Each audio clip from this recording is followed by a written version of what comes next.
Hey everybody, we're the Foo Fighters. Check out our new movie, Studio 666. Oh my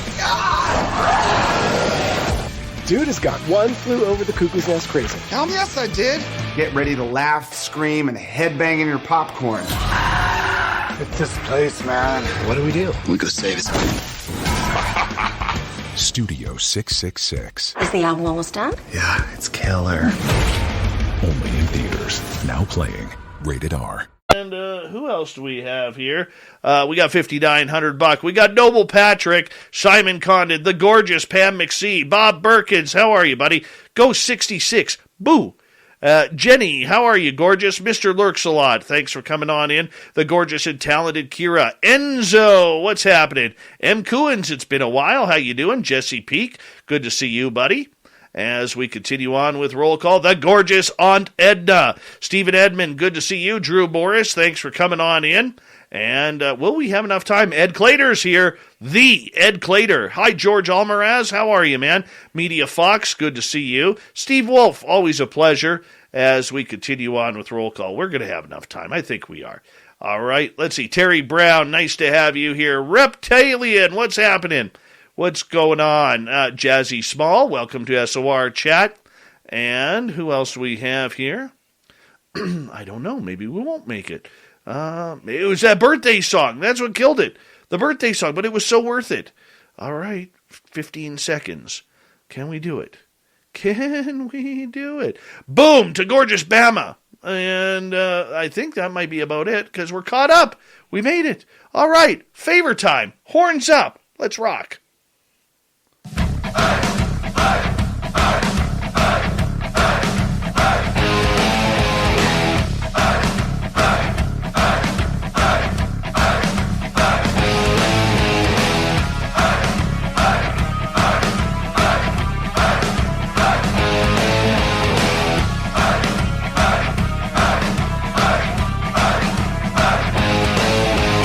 From the mountains of central British Columbia to you listening around the world, this, my friends, is Spaced Out Radio. I am your host, Dave Scott, sitting in the captain's chair of SOR headquarters. We welcome you to tonight's show on our terrestrial affiliates around North America, digitally on TalkStream Live, Revolution Radio, and KPNL. All of our archives are free. Join us at youtube.com/Spaced Out Radio.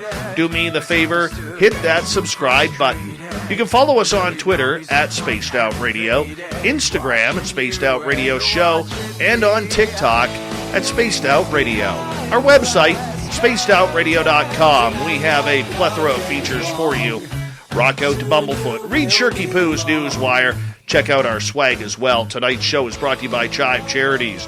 Help make the world 10% happier by visiting Chive Charities today. You can find them on our website. Yeah, we have a great show for you tonight. Lon Strickler starts a new era of strange days with his cryptid adventures. Hour 3, we got another great story from the swamp, courtesy of Swamp Dweller. Fedora John is back with the UFO report. Shirky Poo's got the news and the thought of the Dave. Tonight, we begin a brand new era of Spaced Out Radio with strange days. And of course it is with heavy hearts, but we must always look forward. As our new monthly contributor, Lon Strickler, joins us from phantomsandmonsters.com. Of course, we do love having Lon here. He's an amazing and perfect fit to what we do and to take over from his best friend and ours, Butch Witkowski, whom we lost back on January 13th. Lon is no stranger to the cryptid world, and he's been chasing down monsters for almost 2 decades, including being at the forefront of all of these Mothman sightings around Chicago. He is the author of 9 books, which can be found on Amazon, and he also hosts a great podcast on YouTube called Phantoms and Monsters, which we encourage all of you to go and check out and hit that subscribe button. Lon Strickler, it's a pleasure to have you on Spaced Out Radio, my friend. Filling big shoes. I know you know that. I know that. And the fans know that. But if anybody could do it, it's you. How are you, my friend? I'm doing okay. Thanks for having me, Dave. Oh, this is just great. You know, a new era. I don't get a lot of new around here, man. How excited are you about joining the family here like this on a monthly basis? Well, it's good to be here. I always like coming on with you, and this is perfect. I think it's going to be great. It's going to be a good fit, and you know what? We're going to continue with the weird, amazing stories, maybe from a little bit of a different angle. I mean, let's face it, you're not as cranky as Butch. You're not. You're a little bit more lovable, but we'll figure it out. We'll figure out a way over time as we get used to each other on how to crank you up a little bit and get you a little frosty at times. That's what we need. Well, we'll see. Now, you are somebody who has been doing this a long time, and nothing really, really piques, bugs you anymore. Nothing really scares you anymore. I mean, from Mothman to Bigfoot to Dogman to ghosts and aliens and everything in between. For people who may not know a lot about you, Lon, who is Lon Strickler, and how much do you love this field? Well, I was kind of born into it. I'm intuitive. I kind of cut my teeth on the paranormal when I was young. Didn't quite understand it at the time. Had some pretty interesting encounters when I was younger, especially I had one in Gettysburg, and when I was 9 years old. That kind of sealed the deal for me, where I knew there were some things that were different about me. But, I didn't really say much about it. I didn't, my parents didn't have any clue as to what was going on with me. I was growing up in the late 60s when I had this encounter, the first time. So, I went through high school, and after I got out of high school in 76, I started doing paranormal investigations, which was, that was kind of, people thought you were crazy back there when you mentioned that to them. But word of mouth, I was just doing investigations of homes, personal investigations, businesses and such. I moved down to Maryland, lived down there for about 40 years. Had a Bigfoot encounter in 1981 down in Sykesville, Maryland. Had a winged humanoid encounter in 1988 here in Pennsylvania, not far from where I live now. And then I was writing and investigating for certain people. I was actually contributing to some blogs down in Maryland when people talked me into doing my own blog. And in 2005, I started Phantoms of Monsters, and it's grown since. And, I've written 9 books, and I involved with the Phantoms of Monsters 14 research team, where we have 12 investigators currently and 25 affiliates. And we try to put boots on the ground for every case we get. Some of the stories that you have followed over the years seem so crazy and so impossible to be real. Yet these are encounters that normal everyday people like you and me are having. They didn't want to see this. They didn't expect to see this. Lon, out of all the creatures that you have heard over the years, and there's been dozens, at any point have you drawn the line and just said, you know what, this doesn't sound very real to me? Have you ever had that happen? Well, I have questioned a lot of these encounters early on in the investigations. But I'll be honest with you, I have dropped very few of them.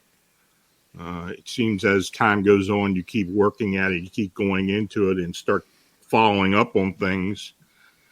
Usually you come up with something more interesting than what you originally thought was happening, which is what personally happened with this, what's going on in Chicago.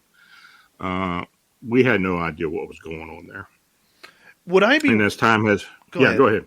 Would I be wrong in saying then that, the minute you get one sighting and you put it up there, all of a sudden, all of these people who've been silent for maybe months, years, decades, all of a sudden come and say, you know what? This person's telling the truth. I've actually seen this.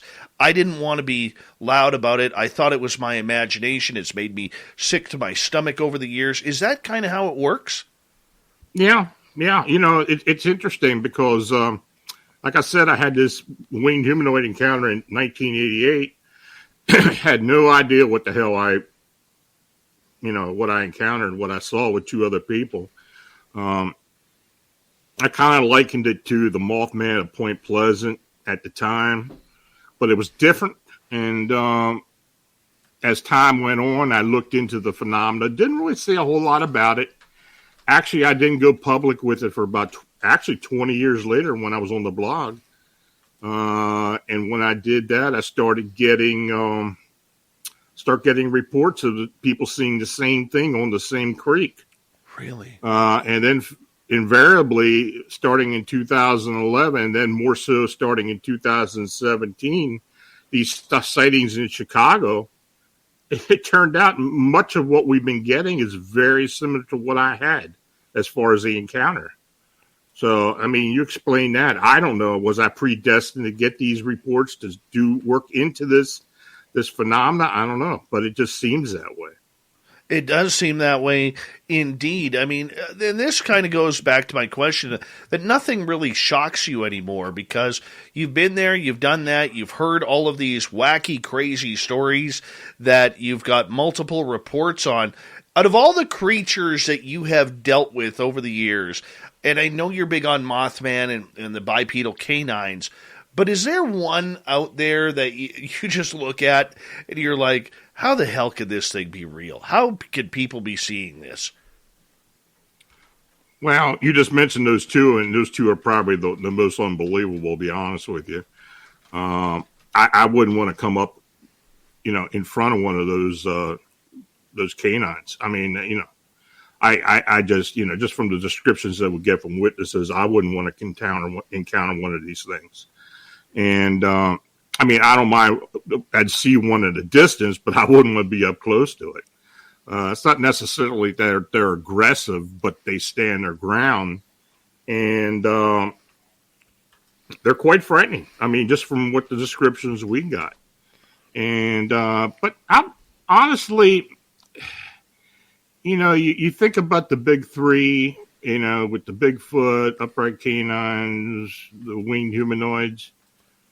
Then, of course, when you get involved with UFO and especially alien encounters and abductions, and I've been looking into that phenomena for over 30 years now, and I've actually had some strange encounters myself, and as well as to talk to people who were experiencers. Yeah, you're right. I kind of I don't really expect things to happen, but they just seem to happen. Is there an area where we can expect more things to happen than others? I mean, Ohio always seems to have weirdness. West Virginia seems to have weirdness. British Columbia seems to have a lot of high strangeness. Do you look for patterns like that? You do? Yeah, you do. I think... besides being in the Pacific Northwest, in the U.S., it seems like the what people call the Rust Belt seems to be the emerging area as far as a lot of phenomena. And I'm talking about Pennsylvania, Ohio, Indiana, Illinois, Michigan, and Wisconsin. They seem to. Those states seem to have a lot of overall activity, even going down as far south as Kentucky. I mean, it just seems to be the emerging area. Of course, we've always had a lot of strangeness in Florida and along the Gulf Coast over into Texas. But the Mid-Atlantic over into the upper Midwest seems to be the emerging areas now. Is it a type of migration that we're seeing? Or people paying more attention? I think it's people actually paying more attention and coming forth, being less apprehensive about reporting these sightings. Butch and I had always thought that there may be some type of migration involved with the upright canines. I don't know if that's the case. It very well could be. But I'm not really sure of that. We've talked about the Bigfoot possibly migrating in small areas, but I don't really see any real long distance migrating for these cryptids. Even if, I don't even know if these cryptids for the most part are indigenous beings. a lot of the sightings we get are fleeting sightings. Not a lot of evidence, physical evidence. I kind of go onto the side of possibility of these cryptids being ultra-terrestrial beings with the ability to come in between dimensions. I think that may very well be what's going on in Chicago and the areas around there. That these beings are ultra-terrestrial beings, and being able to come between our Earth plane and a linear dimension where they reside at. And I think that's, though we have no proof of that, I think more and more cryptozoologists and people that are involved with this, looking into these creatures, looking into these unknown beings, are starting to believe that, there's a lot of things we just don't know. Lon, you are somebody who takes reports, and yet there's a lot of people in this field who want proof. Everything is about proof. Proof. You're just somebody who takes reports and follows up the reports. It's a lot different than those who are hammering a different agenda.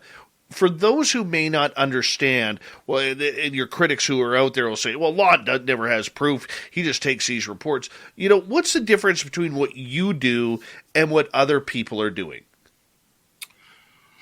Well, I'm more hands-on with the actual experiencers. I take a lot of anecdotal evidence and work on that. I really go in deep with the experiencers themselves. Many times if it takes one of my team to go out and do a physical examination or investigation, well, then we'll do that. But no, I mean, getting a report and expecting to find physical evidence is it's kind of relative. I mean, sometimes you may get something, but you still really don't know if that is real evidence related to the cryptid that you're investigating. So I try to go deeper, as far as what the person saw, what they felt, other factors that may be involved with it, other paranormal or supernatural aspects to the report, to the incident. We spend a lot of time on a case. We, very rarely we just go in and talk to somebody and then that's it. We spend time, months on these things. And I think that's good. I mean, you offer both. What do you think about this question? Because I've often asked this question to a number of people about proof. I mean, Lon, your proof is going to be different than mine. Ours is going to be different than the audience's and everybody else's who is researching in this field. So how are we supposed to know who has proof that is actually correct? Well, that's just the thing. I make this perfectly clear when I do a report on the blog or some other means. I lay out there what we get and let the reader or the enthusiast determine for themselves what they believe is true or not.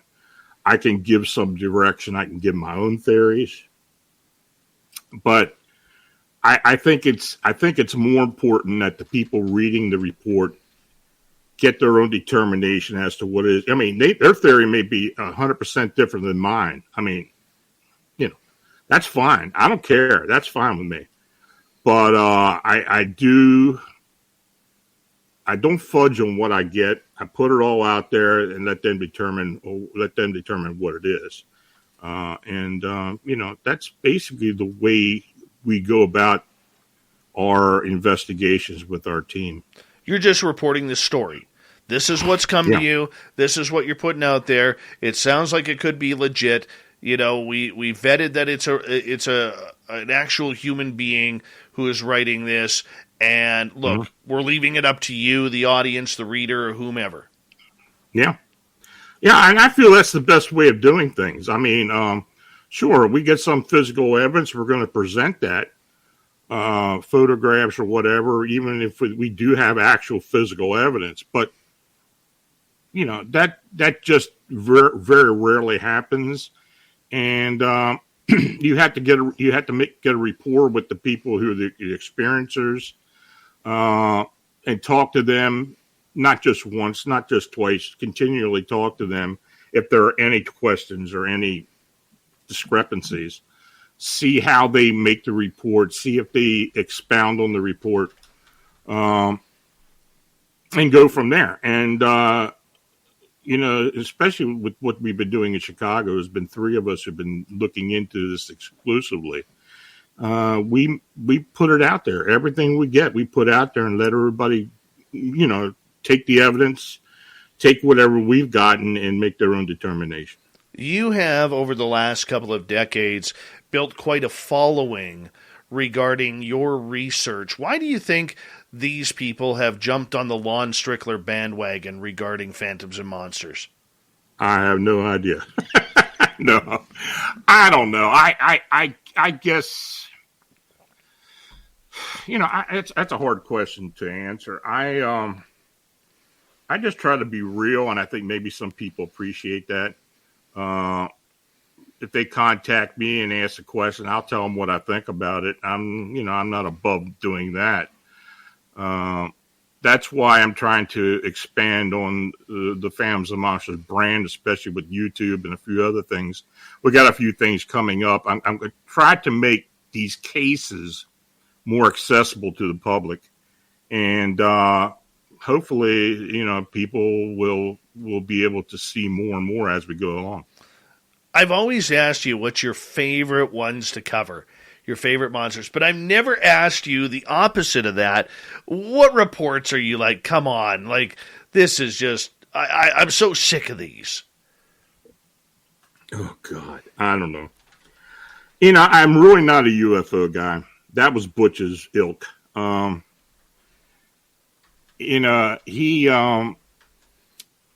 He would talk to me about a report. I'd get a report, and I get a lot of UFO reports. I'd call Butch, say, here you go. You're the man here. Forged from the fusion of sweetness and heatness. Translation: Wendy's new hot honey lineup is here, featuring a bold hot honey sauce on Wendy's chicken. Try the sandwich or breakfast biscuit today. At participating U.S. Wendy's, hot honey chicken biscuit is only available during breakfast hour. To show you how easy it is to file a claim with Geico, we hired a scary movie victim. Oh no, a tree fell on my car, and there's only one thing to do. Trip over my own feet and pull myself across the lawn while yelling help at a barely audible volume.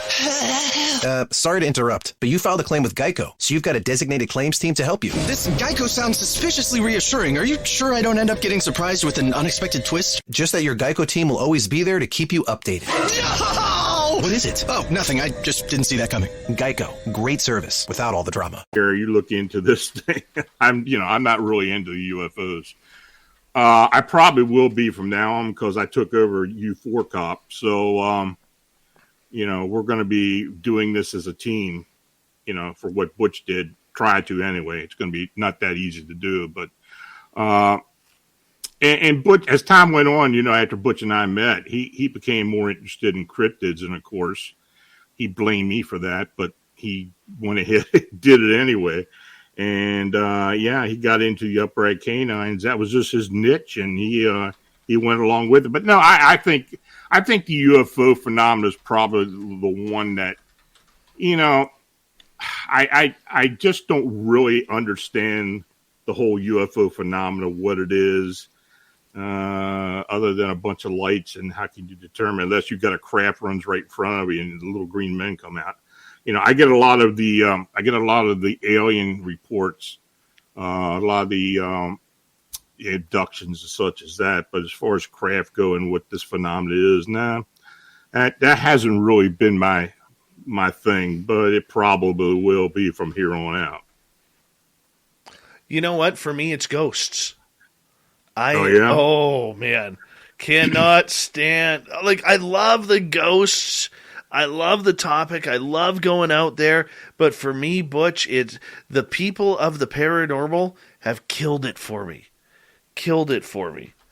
And there's good people I agree. there, but when the whole when the whole paranormal TV thing started coming out with the ghost hunter stuff and all that, and I took a lot of that with a grain of salt, and I still do. There are a few shows I know the actual people who are involved and can trust them. But, it's something I have, I've been into clearings and spirit rescue for a long time. I'm a trained remote viewer. I incorporate that in the cases I've been involved with clearing and moving on. And, it may get boring or tiresome after a while because, look, it's not like it is on TV. When you're working a case, there are times you're there many, many, many times, never even get anything. And like say, one time you'll get something and you make a connection. But it is probably one of the most gratifying investigative things I do.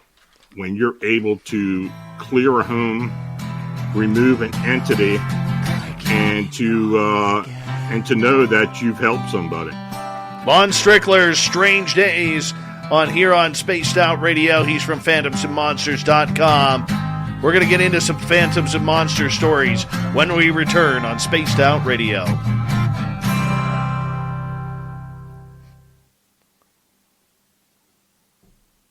That was an awesome half hour. Awesome half hour. Sweet. I'm happy with that. I'm glad you're happy, man.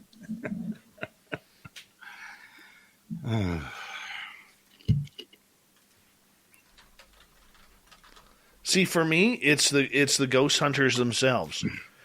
Yeah. And if I didn't like monsters so much, like the cryptid world, I'd probably feel the same way about the cryptid world too. Well, that's all I did for a long time. Of course, until I had my encounter, I went on. But I have worked some pretty crazy cases as far as spirit energy and infestations over the years. And there have been cases I've been on for almost a decade, working with people. Yeah. Wow. Yeah, and it's but no, that's the one thing the biggest gratification I've gotten out of the paranormal is when I do a case like that. I'm able to connect with an energy and move it on, and that is really gratifying. I can see where that would be. Mm-hmm. I can totally see it, and I don't want to sound like I'm misplaying that at all, because mm-hmm. I don't think I am. But I just look at the buffoons in this field, man.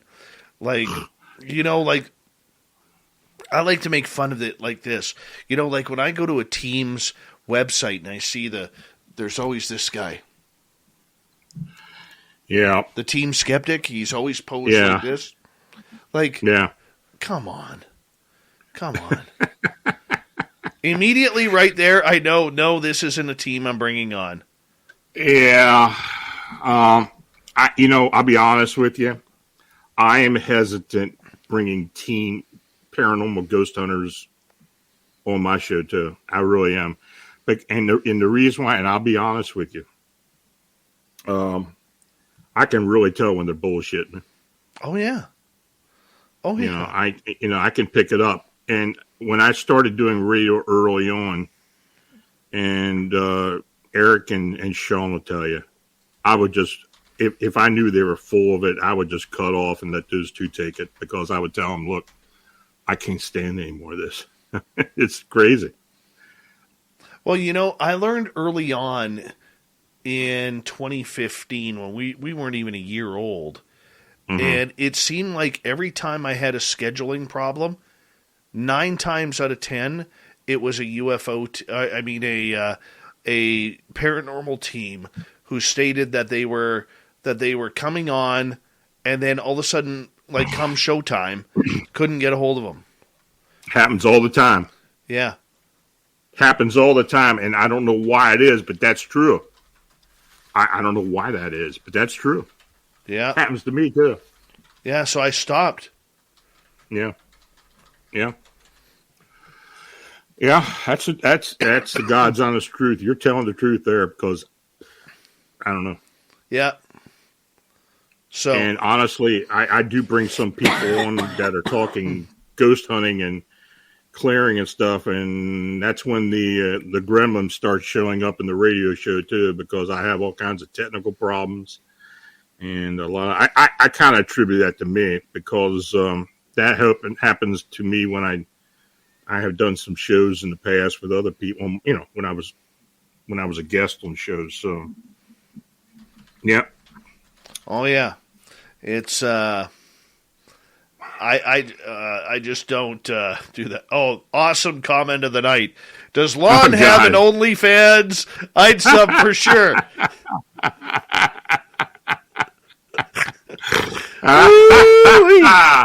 Yeah, that's a good one.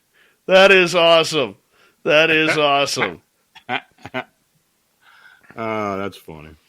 Mm-hmm. Mm-hmm. Oh, man. That is good. Oh, we got about 45 seconds. Okay.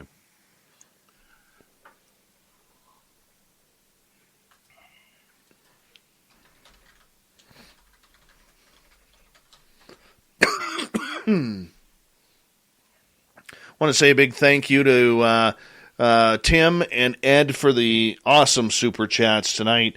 Thank you so much for your love and support of Spaced Out Radio. We really do appreciate it. Hey, don't forget, Lynn Wallington has a brand new channel, YouTube channel called Rebellious Ufology. Make sure you go hit subscribe on that. We want to make sure that we support her. No, she's not leaving SOR. She's just expanding her own game, which we totally support. So head to that as well. Here we go.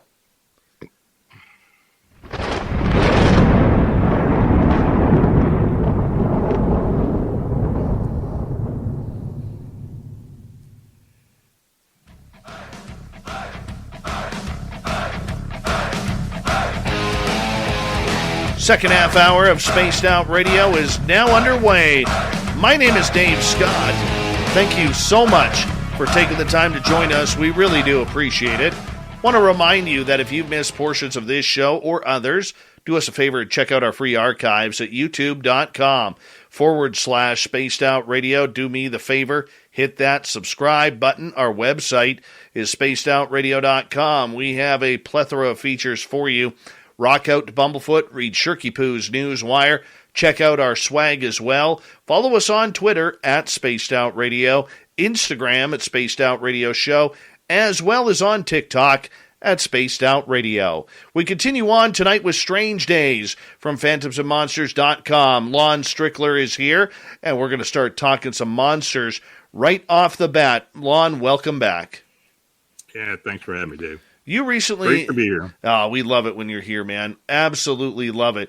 I love reading your reports that come into Phantoms and Monsters on a daily basis, and I'm actually quite blessed because each day on my Facebook feed, one of your Phantoms and Monsters stories pops right up. And this one really intrigued me here, and I needed to ask you about this one. All right, because this one you just took a report on from South Dakota near Mount Rushmore, where a family had their daughter disappear, but a Bigfoot showed her the way back home? Yeah, that's what she said. I mean, I didn't talk to her personally. It was sent to me by someone else. But they swear that's what her story was. You know, it's really not that unusual. There have been cases when kids would get lost out in the boonies, and later on when they're found, someone would say, "Yeah," the kid would say, "You know, this big hairy man helped me," or this and that. I know of one case in not too long down North Carolina that happened. That I knew of another one that happened up in Washington State as well. So it's not out of the question, but yeah, I guess it does happen. So I'm just going to read a little bit of their report, excuse me, that came in. It says, when I was around 7 years old, my family took a trip to South Dakota to see Mount Rushmore. We got a cabin in the very back of the property, for the one we reserved wasn't available. The family that had reserved the cabin before us extended their stay, so we had to take the only one available. And it goes on to say, over the next few days, some strange things happened, like we came back from an outing and all the cereal boxes we had brought were out on the front lawn. Another strange thing that happened, we came back from the pool, and all of our shoes were in the bathtub with the water running all over them. Now, this moves on as the story carries over. She talks about how she came in contact with this Sasquatch, and it was pretty tall, at about 8 feet, well camouflaged. He was black and dark green color, fully covered in hair. They had several minutes of uninterrupted eye contact until he looked up to the direction that would have been slightly to his left. I wiped my eyes, she says. What does that mean? What are you telling me?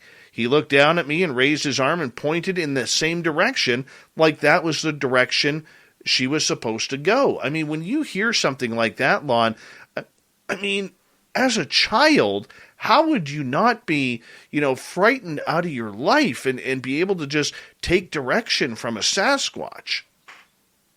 I don't know, but it's interesting how kids describe these types of encounters. And, when I was talking about doing haunting cases and such, I have encountered a lot of cases with families where kids were involved. And it's interesting when you talk to them and they tell you what they encounter and what they see and how they respond to it. I'd say 9 times out of 10, they're cool about it compared to the parents, because they're unadulterated. They don't really know any better. Even at 7 years old, which seems to be a more advanced age, where a kid would probably understand what it was she encountered. I think they take things with a less alarming view. And she was scared anyway because she was out there by herself. I think she appreciated any help that she had coming her way. And, it seemed like this big fellow wanted to help her, and that's what happened. Why do we hear sometimes with this creature, according to reports like David Paulides or others who are looking into the missing people phenomena, that this creature may be kidnapping people, and yet there seems to be some that want to help humans?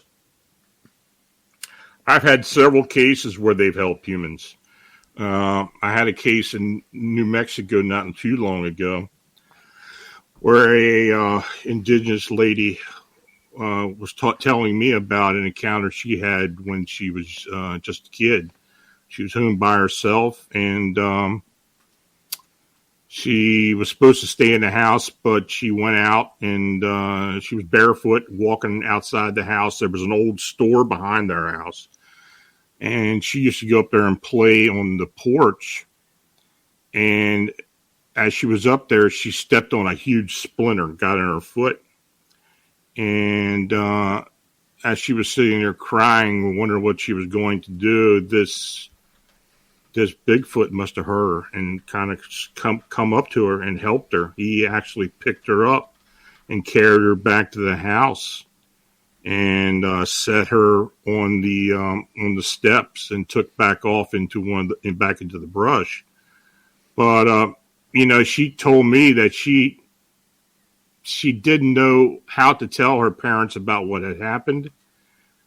And I don't think she ever did, be honest with you, but maybe 20 years later, she contacts me and tells me about it. But I've heard a lot of cases like that. And it's normally people who have been, younger people who have gotten into some bind where they're hurt or whatever. I had an incident reported to me where a lady was attacked by a man out in the woods. I think they were probably out there camping or such, and he they had an argument. He started beating on her, and this Bigfoot literally came to the rescue. And he carried her about 25 miles towards a town, and protected her the whole way there. Really? Absolutely. And that was in, I don't remember where that was now. It was somewhere out west. I don't know exactly where, but yeah, I've heard things like that. So yeah, I mean, there are cases where this does happen. And, you know, you kind of, when you get these cases, especially with me, if it's sent into me, I'm on the horn with the witnesses, you know, and trying to question them personally to see what the real deal is. And that woman in particular, she just literally cried while I was talking to her because she believed that Bigfoot saved her life. That is totally unreal. It is unreal. Do you believe, though, that, and I look at Bigfoot much like I do orca whales, where you have the main pod. The main pod, if you wanted to, if you were crazy enough, you could jump in with the main pod and swim with them. The chances of you being attacked or something along those lines are slim to none unless you get close to a small one. Okay, but there's these rogue pods out there that will literally kill anything that comes in their way. They've been kicked out of their main pods. They've come together. They're more violent. They're more uncontrollable, harder to predict what their actions are. Do you see that with Sasquatch as well? Occasionally. You know, you hear a lot of different encounter reports. The ones where it seems that they become more aggressive and is in a hunting situation where someone would walk into an area and just disrupt their hunting. They say they're there stalking deer or some other animal, and they disrupt that. Well, you know, you're taking food out of their mouth, and they're going to be a little upset about it. I've heard people say that they've gotten a little threatening. Not that they did any physical harm, but they could tell they were upset about it. I've heard plenty of stories where hunters or people camping would go into a territory where they were probably invading what these Bigfoot deemed as their own territory, and they would do things to try to move them on. There was one account. Late J.C. Johnson and David Weatherly were telling me about up in Arizona, up in the highlands. I guess it's the Chuska Mountains area, where they had set up camp, and they had literally a group of Bigfoot, call them a pod, I don't know what it was, that were at first throwing pine cones at them at night to keep them awake.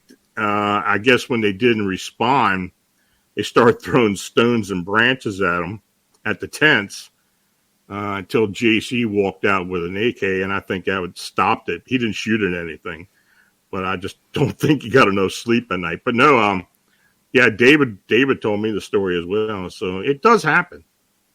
Really? So how do you defend against that? How do you know? Because I know up here in British Columbia, let me expand on that for a second. I know up here in British Columbia, there are a number of First Nations over the decades who have said, you know, to their younger women, do not go out alone after dusk. There's a chance you will become a Sasquatch wife. And we've seen missing people all over. It doesn't matter whether it's the Highway of Tears, where we can't downplay that and blame Sasquatch. We do have to admit, you know, there is proof there is, you know, a number of one or more serial killers driving that highway. But there are, you know, other people like down in the Chehalis area where the Harrison Hot Springs, where there's a lot of Sasquatch encounters around there. I mean, the Chehalis would tell their young ladies anytime after dusk, do not go outside alone. You may not come back. Yeah, I've heard the same thing from indigenous folks. Finding the right person for the job isn't easy. Just ask someone who hired their personal trainer as a caterer. All right, folks, let's keep this line moving. You there with the tongs. Picking up one Duchess potato at a time will not cut it at my catering table. Drop and give me 50. But if you've got an insurance question, you can always count on your local Geico agent. They can bundle your policies, which could save you hundreds. Okay, this is what we call the wild mushroom and asparagus dip, and press. Come on, let's get those plates above your heads. For expert help with all your insurance needs, visit geico.com/local today. Hey everybody, we're the Foo Fighters. Check out our new movie Studio 666. Oh my God! Dude has got One Flew Over the Cuckoo's Nest crazy. Hell yes, I did. Studio 666. Only in theaters. Now playing. Rated R. Even those that lived out in the Navajo reservation, the Dene Navajo, they don't like the idea of their young ladies staying out late at night.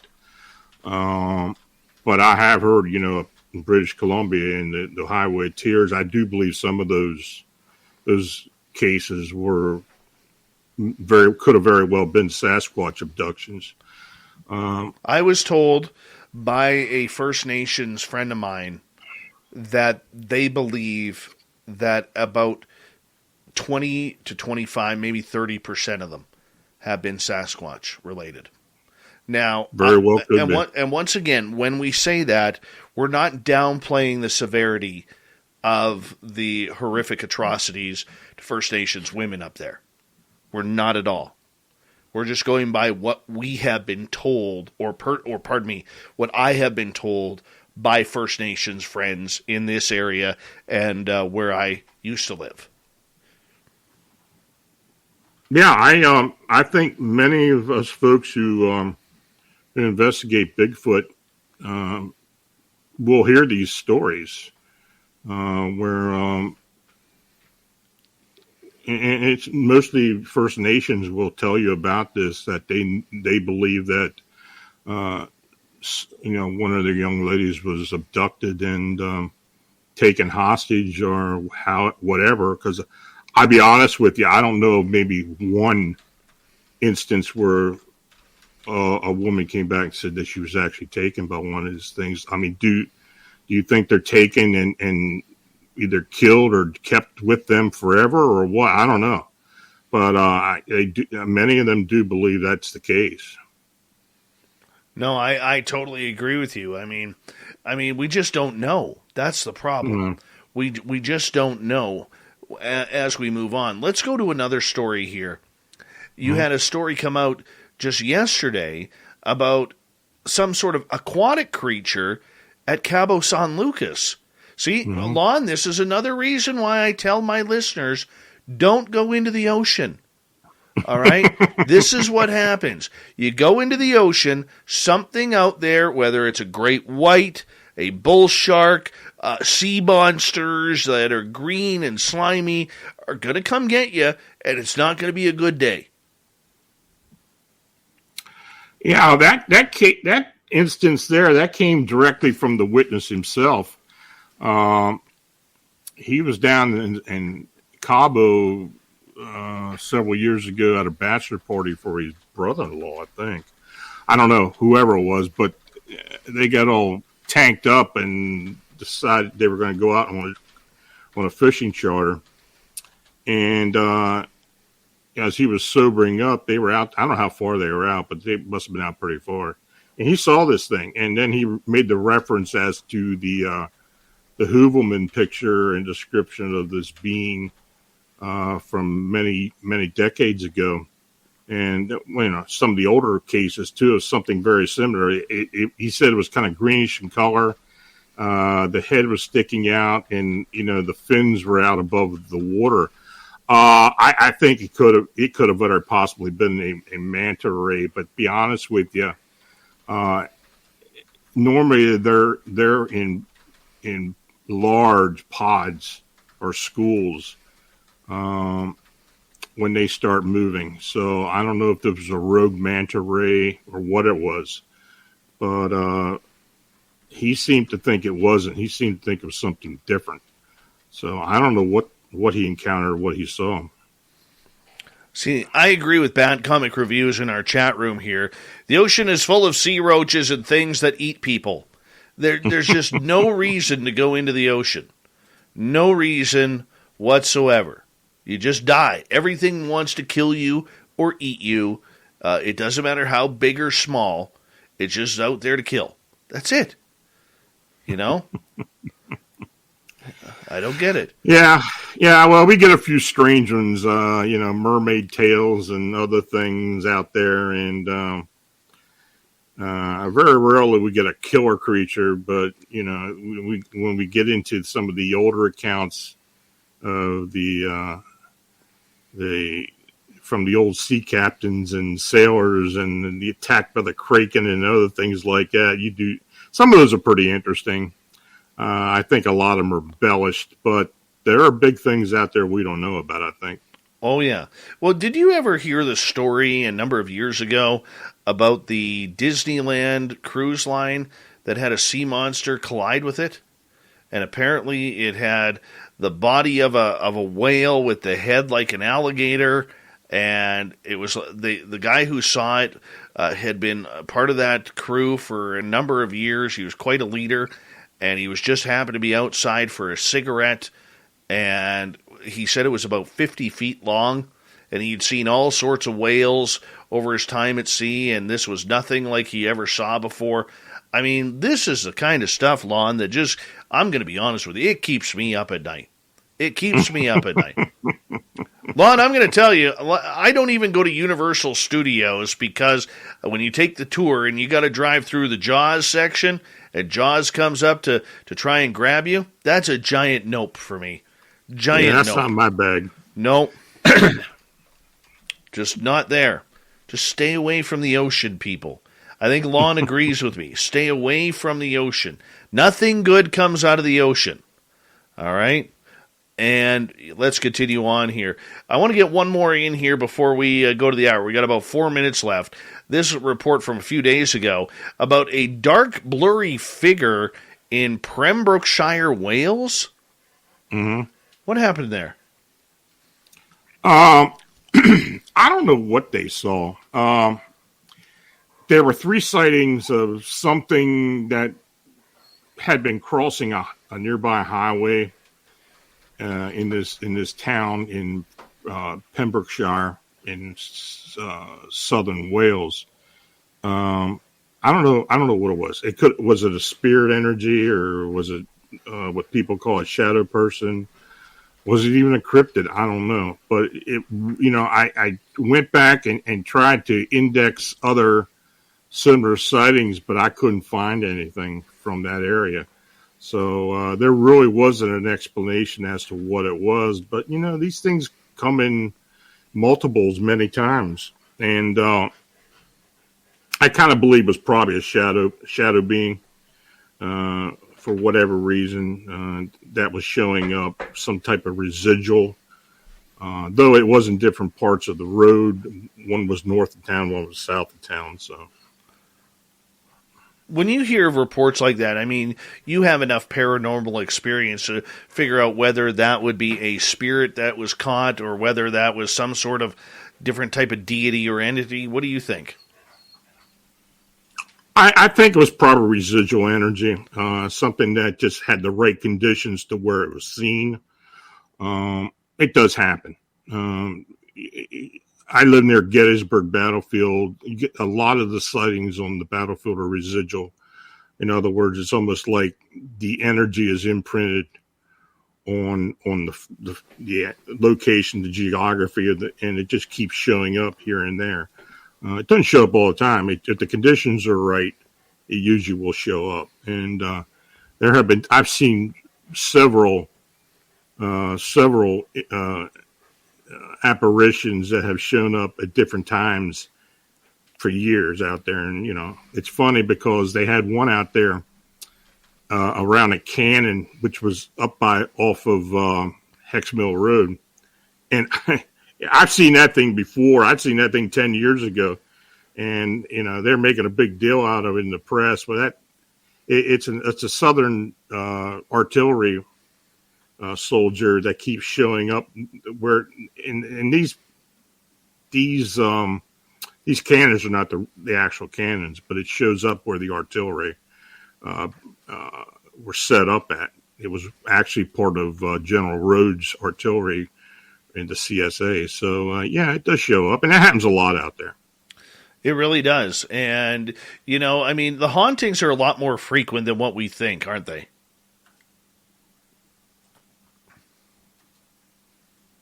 I believe they are.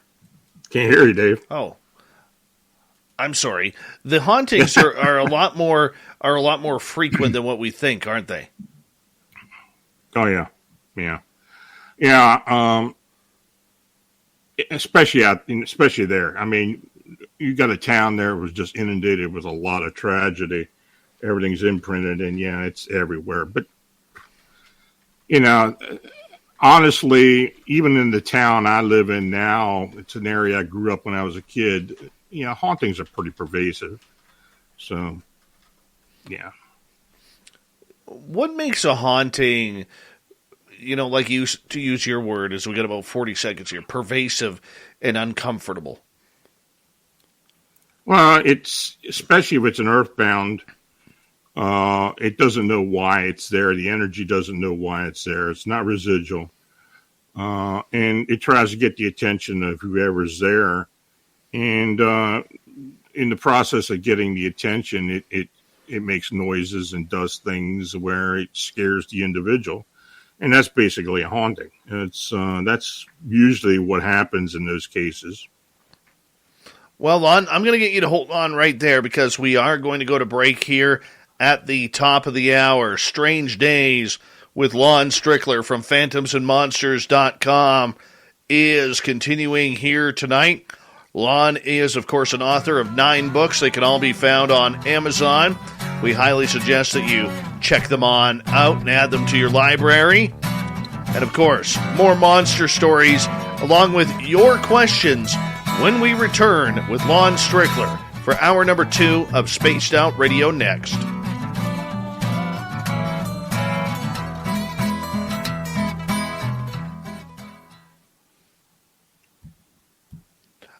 I'm just going to step out and take my dog outside. He's getting a little rambunctious here, so that usually means that it's that time. I'll be right back. Okay.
Sorry about that, boss.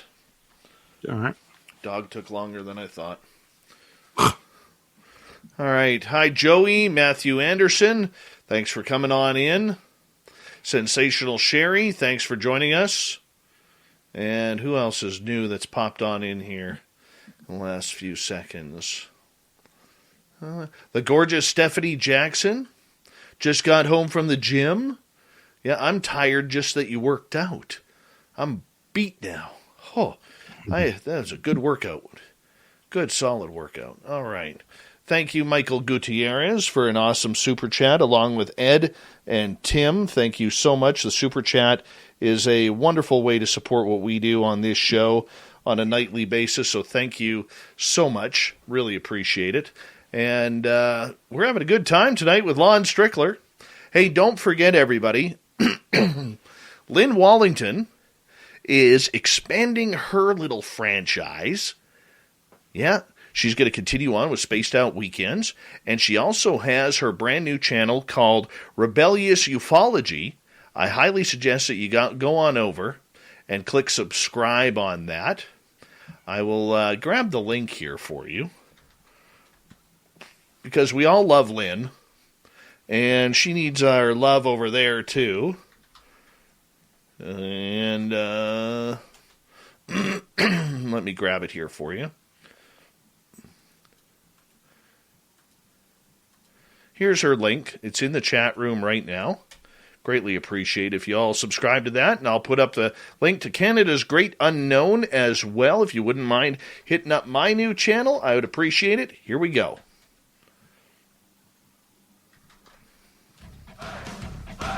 You're listening to Spaced Out Radio with Dave Scott. Follow Dave on Twitter at Spaced Out Radio and on Facebook, Spaced Out Radio Show. Let's do this thing. It's hour number 2 of Spaced Out Radio tonight.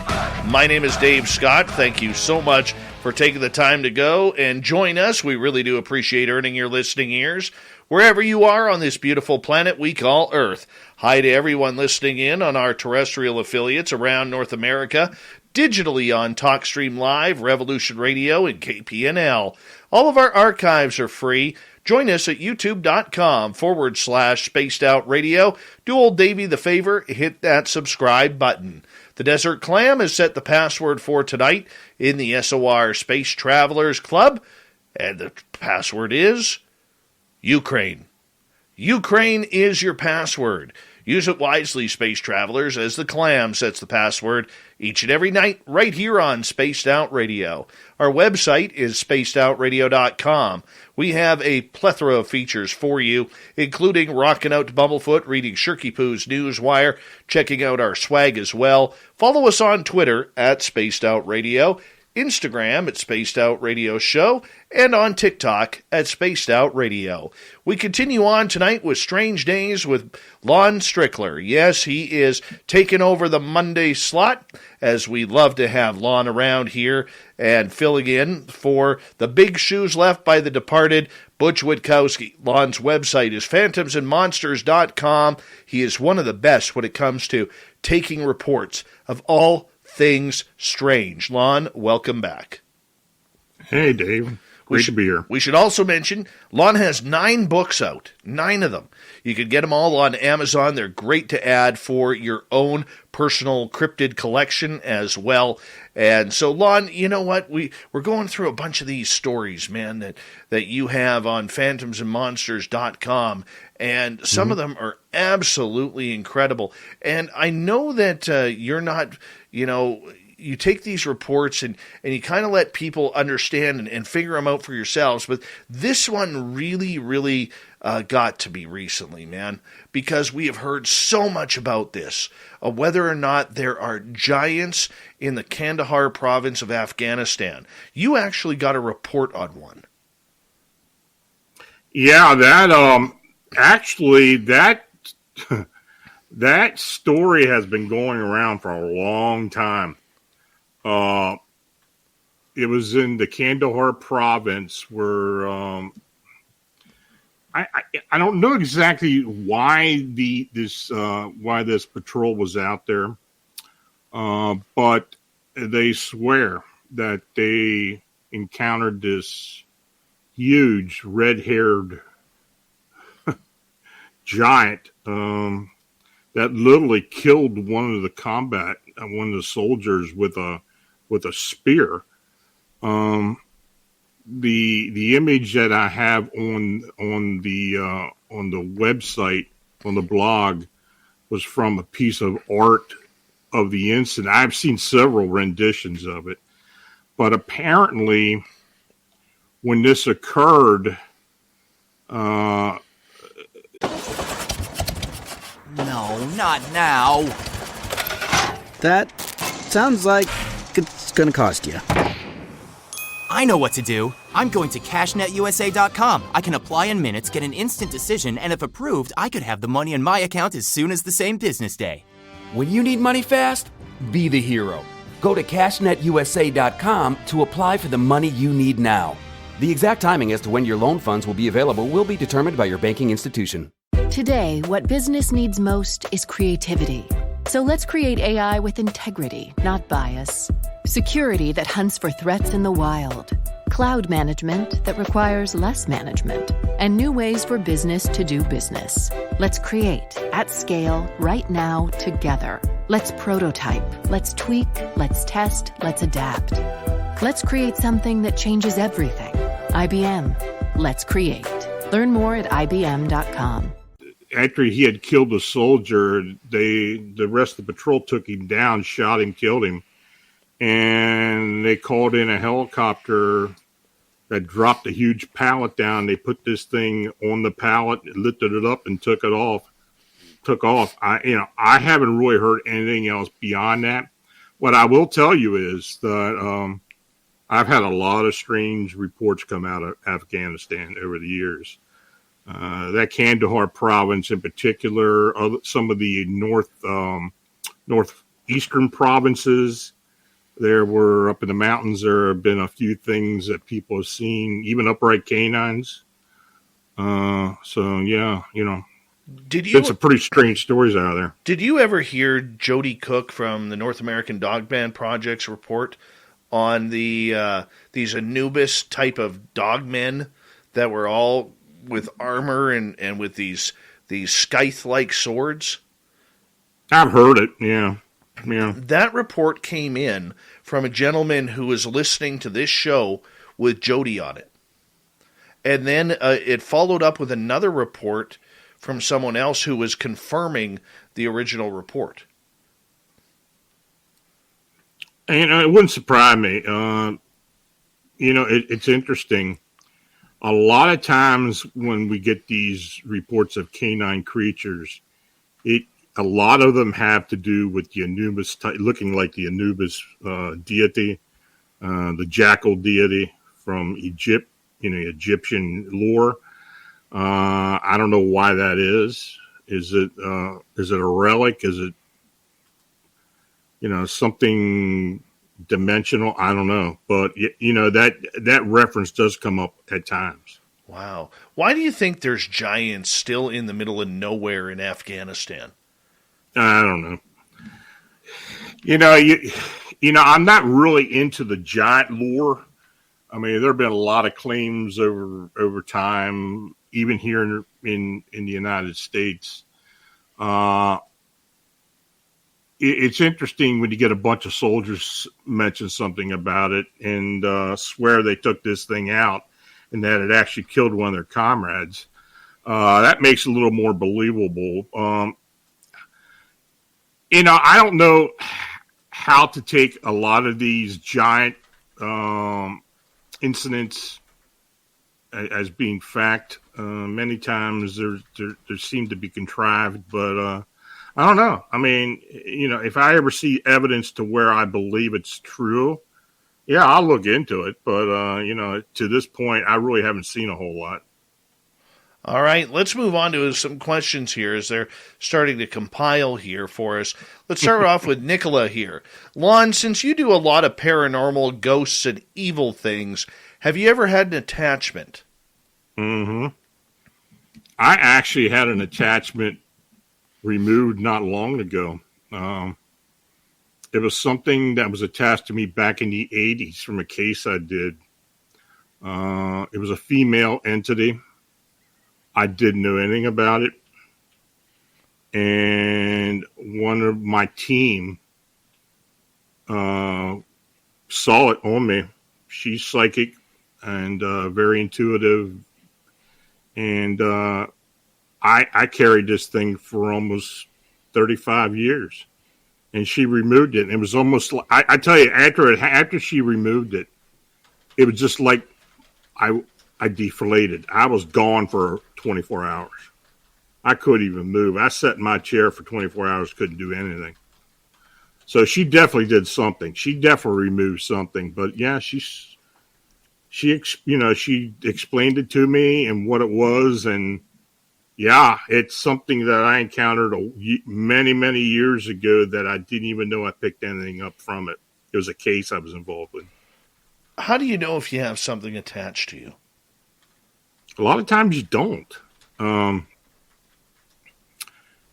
have been involved with hauntings and infestations where you just think that's what you're going into. You're going into something that's hanging around a home or a location, and it turns out the person itself has actually got an attachment, or not a possession, but something that's oppression or something. But it's usually an attachment of a spirit energy. It's not always malevolent.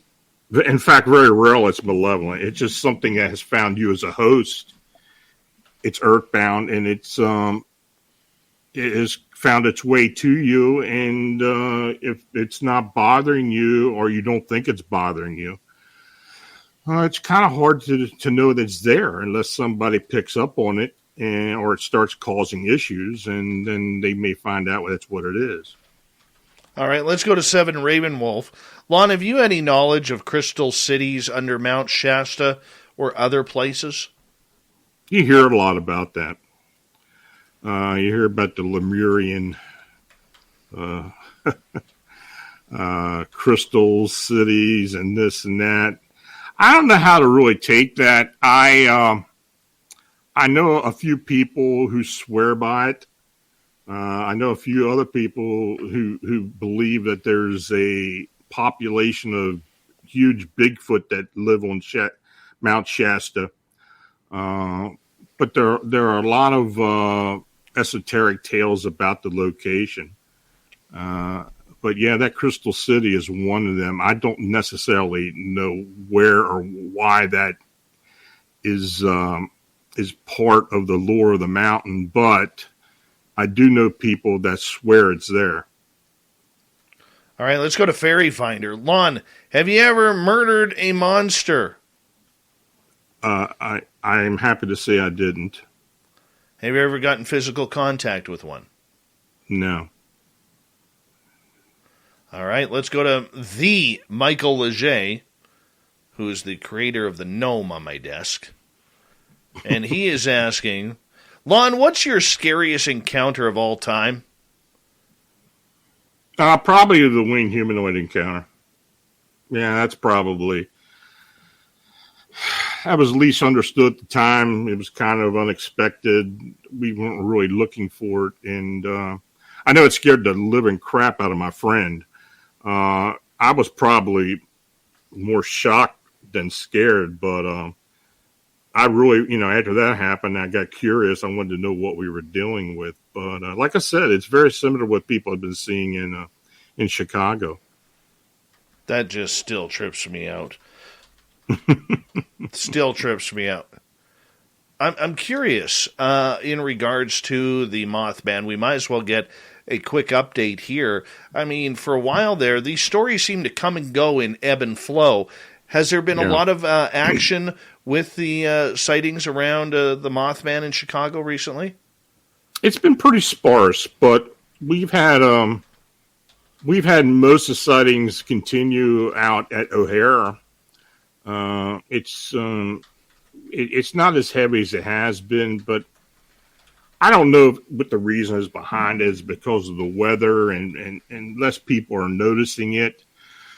I do know that the last real sighting we had out there was an incident where these 3 cargo workers saw this thing and actually started videotaping it, well, digitally recording it on their phones. And their supervisors in TSA made them erase all of it. It's too bad they didn't get it uploaded on the cloud, but these guys were really scared. They thought they were going to lose their jobs. But later on, one of them did come forward and tell us what happened. But those 3 beings, from what I understand in the description we got, may very well have been something much different than what we've been dealing with in the past out of O'Hara. So I don't know. All right, I'm going to go jump Steven's question here because Duke from World Bigfoot Radio kind of has a follow-up to this. He goes, what do you think of the theory that the Chicago Mothman is actually a sandhill crane? It's very possible that a sighting or two may have been a sandhill crane, a misidentification, could even have been a blue heron. But just based on the size, the characteristics, the way it flies, I'm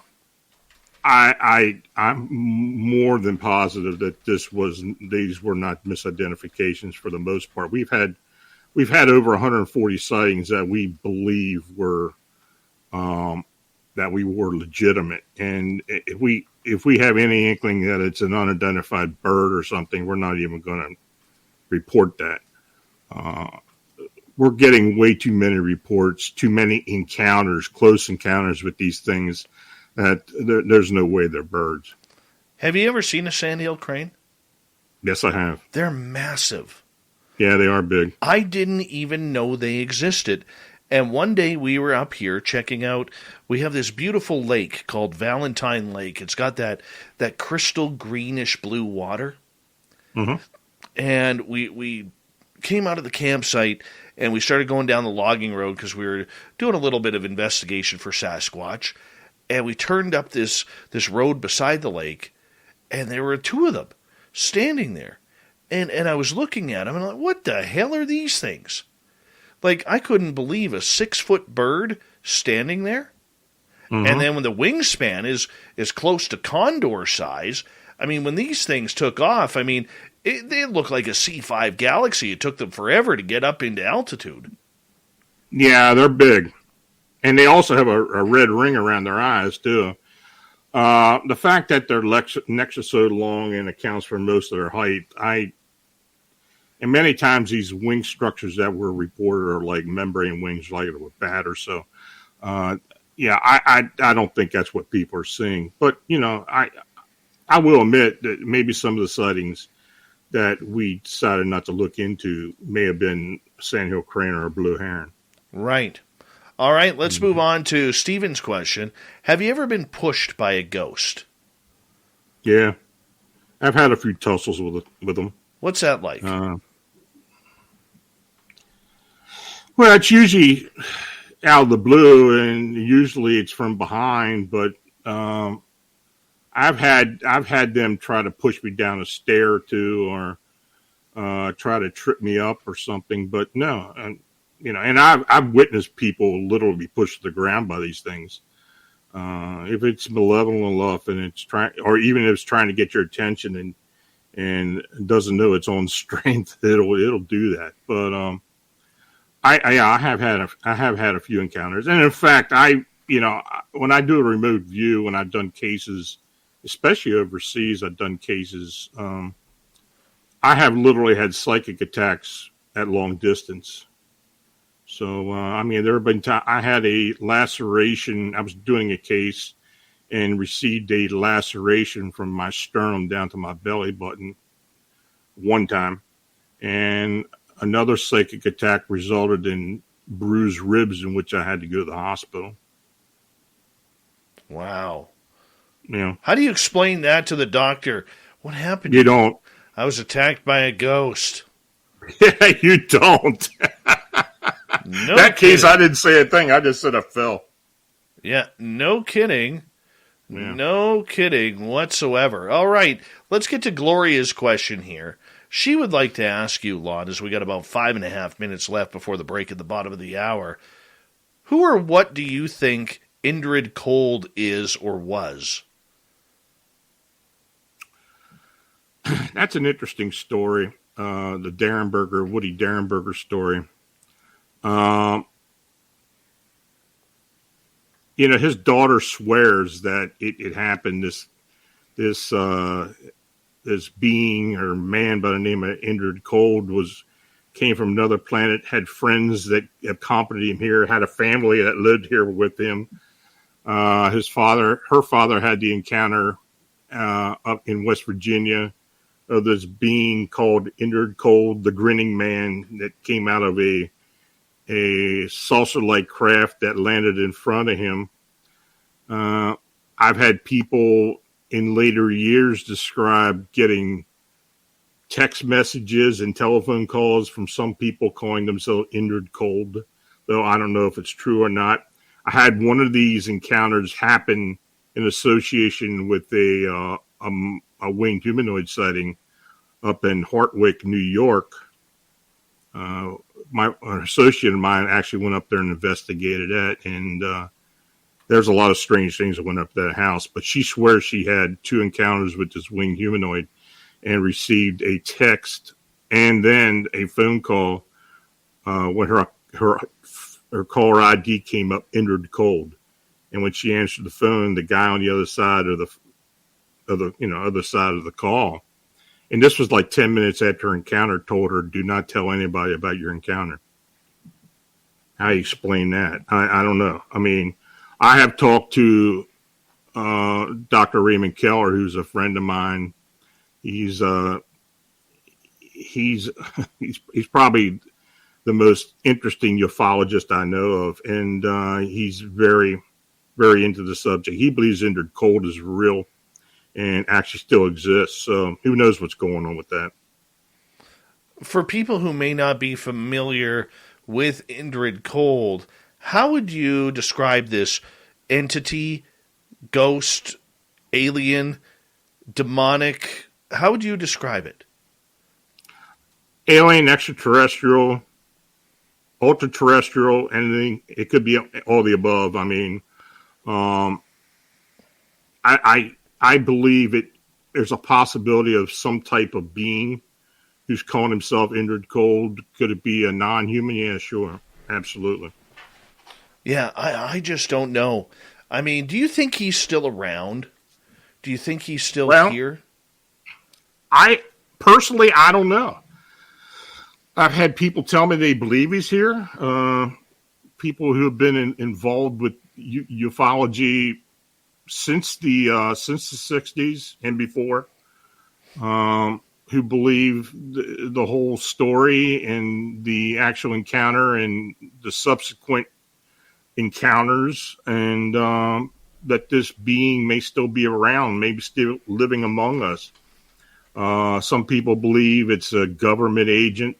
Some believe it's an extraterrestrial. I don't know what to think it is. I have no idea. The interesting thing is it happened around the same time of the Mothman sightings down at Point Pleasant in the late 60s. And many people do associate it with those sightings, though I really don't. I don't know if it's related or not. Though Ray does think it's related to the Mothman sightings, so who knows? Well, I know that during the Hellier expedition, they believed that it was getting into Indrid Cold territory as well.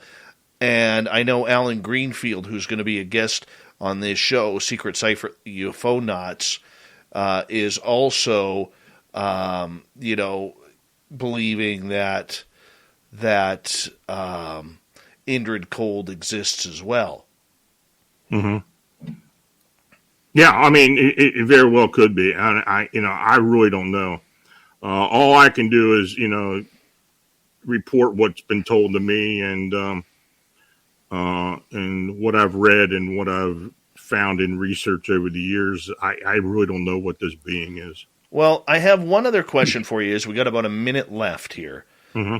With Indrid Cold, a lot of people state that if you say his name too much, that it's almost like summoning him, and all of a sudden his energy or his spirit or whatever will show up where you are. Have you ever bought into that fairy tale? Not necessarily.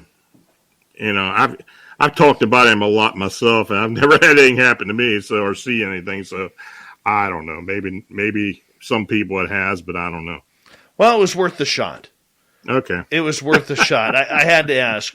Lon, I'm going to get you to hold on right there because there's only about 15 seconds left, and there's really no point in asking another question, but I do know we have more audience questions to go with you tonight. Lon Strickler's Strange Days. Lon joins us from phantomsandmonsters.com, and I highly suggest you go over to his YouTube channel and hit subscribe there. It is a community thing. We love Phantoms and Monsters around here, and we love all of our supporters on YouTube and around the world to go onto YouTube and hit that subscribe button on Phantoms and Monsters podcast that Lon hosts.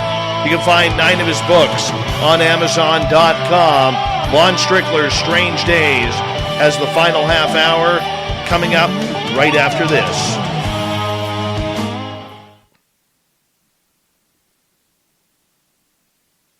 That half hour flew by. Mm-hmm.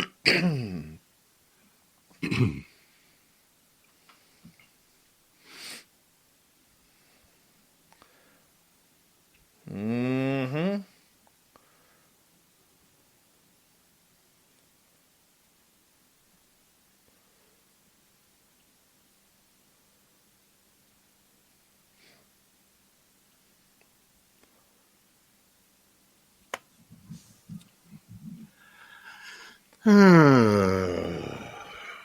Hi, Kason. How you doing in Sri Lanka tonight?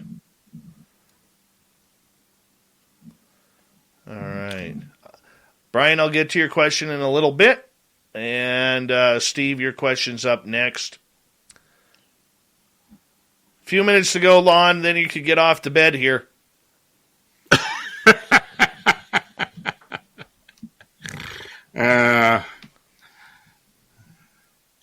I got people calling me, and I got to make phone calls when I'm done tonight. Maybe somebody's sending me cases. I know that feeling. I know that feeling. You just get done the show, and all of a sudden it's like, now you got to get on the phone. I know that feeling. Yeah. For what we do, it never ends.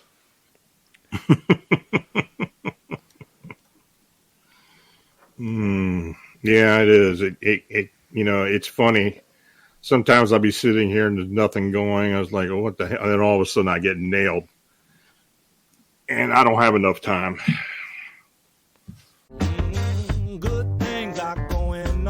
Health.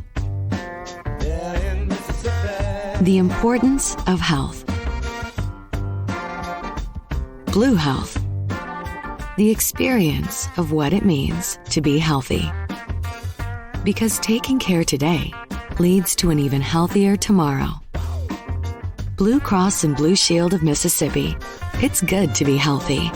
It's good to be blue. Forged from the fusion of sweet honey and spicy spice. Translation. Wendy's new hot honey chicken sandwich and biscuit are here. A molten sweet heat cast atop an inferno of flavor. Translation. A bold hot honey sauce drizzled over Wendy's spicy chicken. And topped with applewood smoked bacon. What he said. Venture to Wendy's for the new hot honey chicken sandwich or breakfast biscuit. Choose wisely. Choose Wendy's. Participating U.S. Wendy's hot honey chicken biscuit only includes crispy chicken and hot honey sauce and is only available during breakfast hour. Oh, God. Seems like every time I get involved with writing a book, that's when everybody's calling me.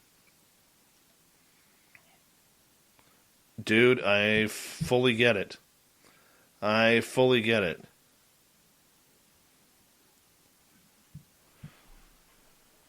PBR, play nice. Play nice. Gotta erase that comment. Don't make me shake my finger at you, PBR. You've been doing good all night, buddy. River Dogma, I hear you've signed up for the Vegas party. Tell me, is this rumor true? April 22nd and 24th, we are having the SOR fan party in Las Vegas. I think we got about 39 people signed up for that so far. We got a bunch of great guests from this show who are coming on in to hang out with all of you. It's all at the Golden Nugget. And I'll be there on Thursday, and I'm leaving Monday. So it's going to be a wild one for old Davey, but we are going to have a very, very cool time in Las Vegas. And, good job, River Dogma. I'm glad you're going to be there. Obi Flett is going to be there. I know there's a bunch of you guys who are going to be there. We're going to have a great time. We really are. And I haven't been out in Vegas. Oh, my God. 30 years. It's changed a little bit. It always changes. You know? I haven't been to Vegas in 6 years. And it's I'm curious to see how much it's changed. Yeah. Mm-hmm. Yeah.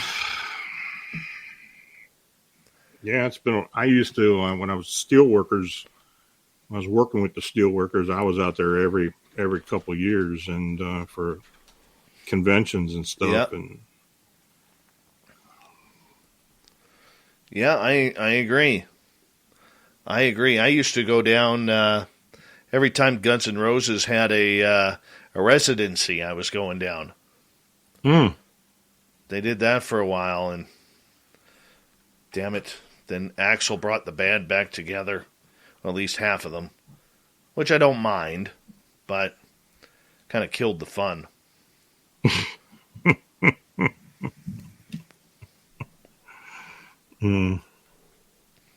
Now my $100 ticket to get in on the floor is now worth about, I don't know, $1,000.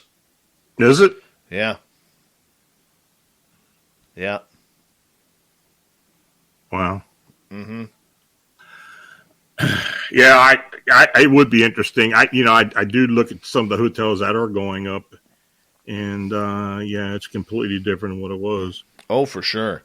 I want to say a big thank you to Stephen, Michael, Ed, and Tim for the amazing super chats tonight. Thank you so much. Really helps out what we do on this show on a nightly basis. And don't forget to support Lynn Wallington's Rebellious Ufology and my Canada's Great Unknown on YouTube. We'd greatly appreciate it. Here we go with the next half hour.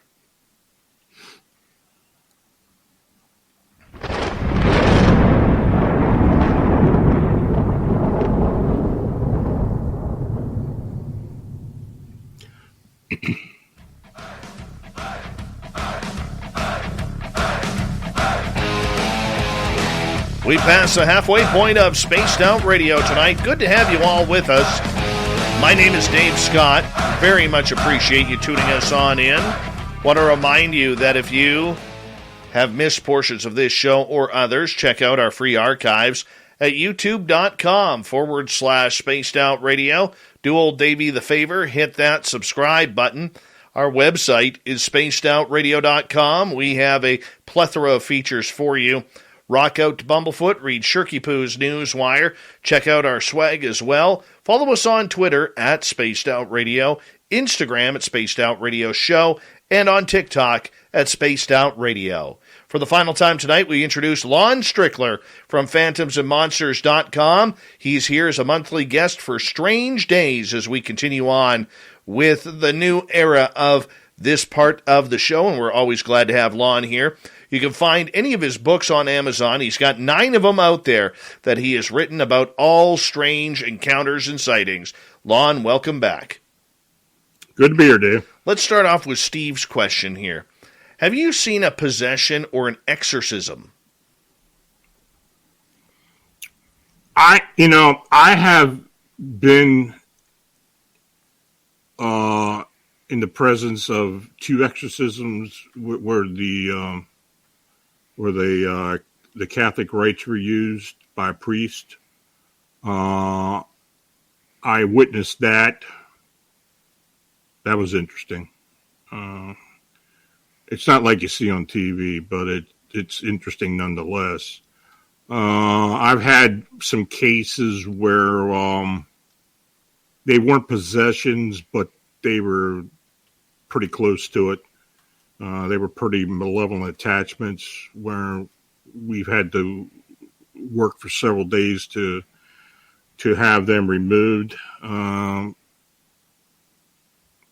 I've also been involved with cases where a priest would be there and they end up running out the door and taking off, and because it scared them. So yeah, I've been involved with a few cases over the years. What's it like to see that go on? Like I said, it's not like the movies. When you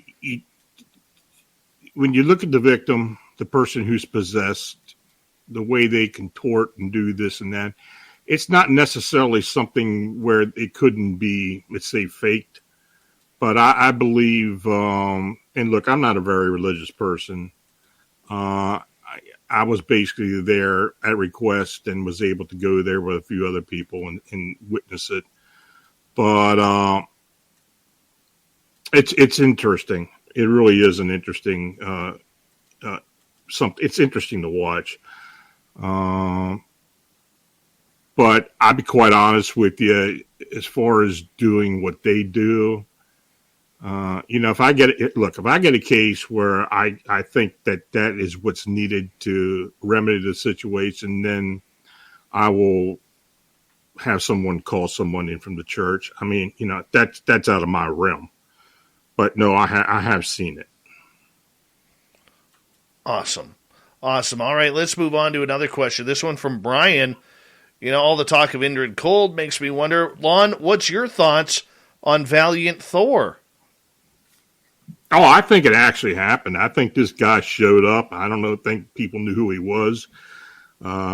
Supposedly he was helping the government, was involved in some projects at the Pentagon, was here for a number of years. I have talked to people who swear the guy was here. Once again, I talked to Raymond Keller, who looked into the case. He's actually involved with a book now that he's writing a bit about Valiant Thor in that book.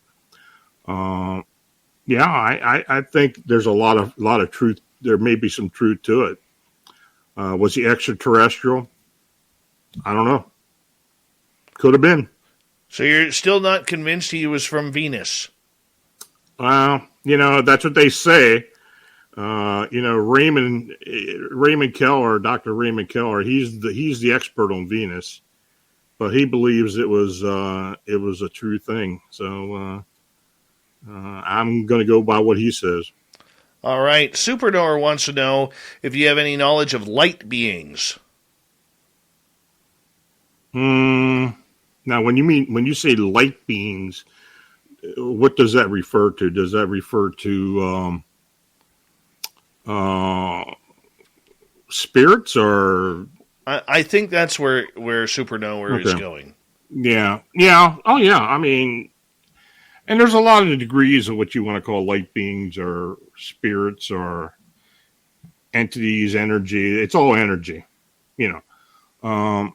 earthbound, residual, some that go in and out. I mean, there's a lot of degrees to it. But yeah, I have had knowledge of it. I think I can sense spirit energy. I mean, I am intuitive.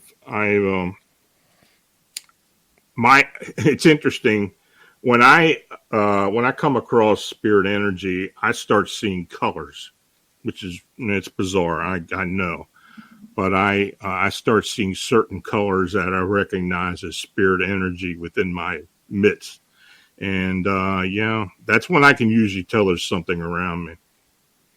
Really? Mm-hmm. Do you get the chills? That's spine tingling, or you just feel the energy? I just see the colors, and then I start feeling the energy. And the colors are pink, like a pink and like a sea foam green. Those are the two colors that I associate with spirit energy. It's in my mind's eye, but I sense it. It's hard to explain, but that's how I sense it. Well, you know what? For me, I always, when I'm around something and if I feel a ghost around, I feel it very heavy on my shoulders. Like it's draining, it's heavy. I feel like I'm being pushed to slouch over. Do you get that as well? I don't get that, but I know people that do. Some people have a variety of physical indicators that something's around them. Sometimes it's like a heaviness on their hands, on their shoulders, sometimes down their back, like something's hanging onto them. Some people, I know one person whose legs go totally numb when it happens. It's weird, but it's different for different people. How do you cleanse yourself from that energy? Because it is, it can weigh a lot on you. If all of a sudden you get into the channeling or you get into the communication aspect, and the darker the spirit, the heavier it gets. You just got to learn to protect yourself. There's several ways of doing it. I use a golden or white light that surrounds me and extends out past my auras. It's a visualized energy field that I use. There are some incantations, you want to call them incantations or such, that I use as well. But I'm usually prepared. There have been times early on when I wasn't prepared and I paid for it. When you get a physical or a psychic attack from something, that has happened on occasion. And see that, it's interesting. Many times when I have been involved with clearing spirit energy, oppressions or attachments, it's usually for someone who decided to go ghost hunting and didn't protect themselves. You get a lot of these people that go running out into the graveyard and start invoking spirits, and they get more than what they bargained for. And when they come home, they notice strange things going on, and that's when I get called. And I've had that happen countless times. Oh, very sure. Very sure. I mean, out of all the ghostly encounters that you've had, do you look at the spirit encounters as you're dealing with dead people or people on a different dimension? Life force. The remainder of the dead, that is energy. And if it's earthbound, that's when they stay within our earth plane. Many times there's a lot of different reasons. Many times they don't even know they're dead. They're stuck here for some reason or another. They can't move on, or it's impossible. They don't want to move on. Sometimes they do not want to move on. It's all free will. Sometimes you got to coax them into doing it, but you can't push them. You can't force them to leave. And there have been times when I have been involved with a clearing to where I literally, and look, some people may think I'm full of it, but I'm very big believer in angels.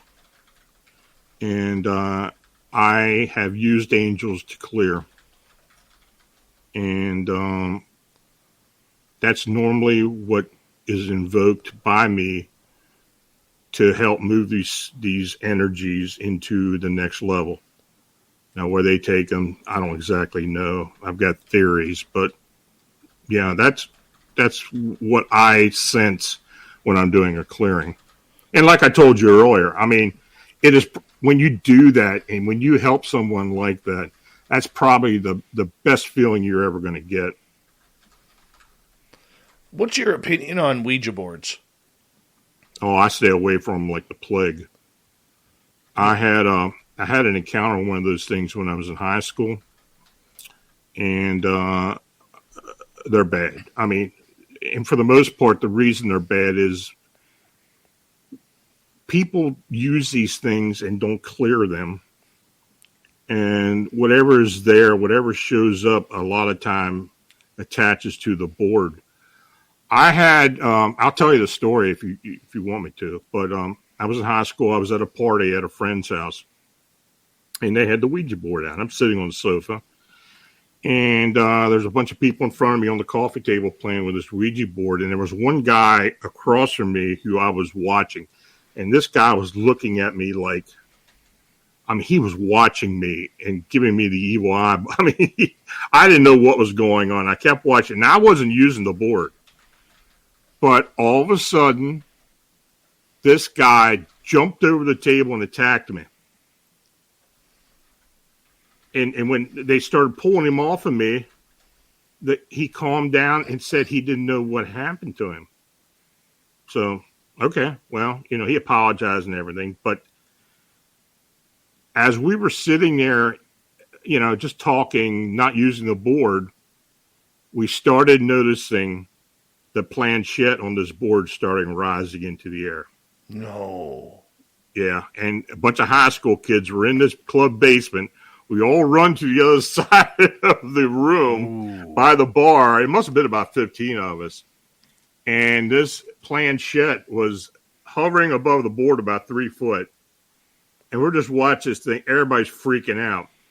And all of a sudden, this thing slams down onto the board and the legs blow out of it. And you've never seen so many people haul up the stairs as fast as those kids did. I was one of them. That's the first time I ever witnessed anything like that. So I swore up and down that I wouldn't be fooling with a Ouija board. It's funny. My dad owned a hobby shop. We had a family business, and our family business was hobby shops and electric trains and stuff, And my dad used to sell those things in the store, the Ouija boards. I just thought, hell, I don't really have anything to do with these things anymore. One of my favorite Ouija board stories, we weren't using a Ouija board. We were using a spirit board. Mm-hmm. And on this night, my buddy had a 2-bedroom log cabin style home on 10 acres. That's where a lot of my experiences happen. And we were sitting around using this spirit board, and all of a sudden he looked over to his wood stove, and it's burning. Like there's flames in the wood stove. So he says to the kids and to us adults, did anybody start this? And we were all like, no. And he goes to the kids, did you start it? And they're like, no, you don't allow us to touch the fireplace. And I'm like, okay. So all of a sudden the planchette, we still have our fingers on the planchette. The planchette starts moving as he's doing this or talking about this, and his fingers aren't even on the board, right?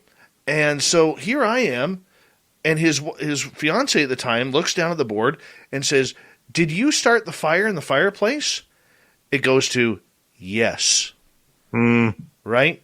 And we asked why, and it spelled out, "I was cold."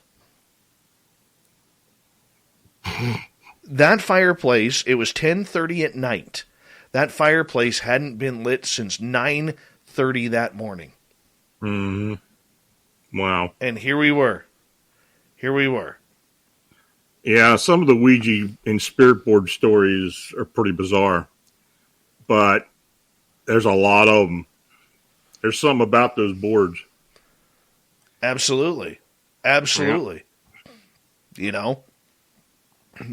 They're weird.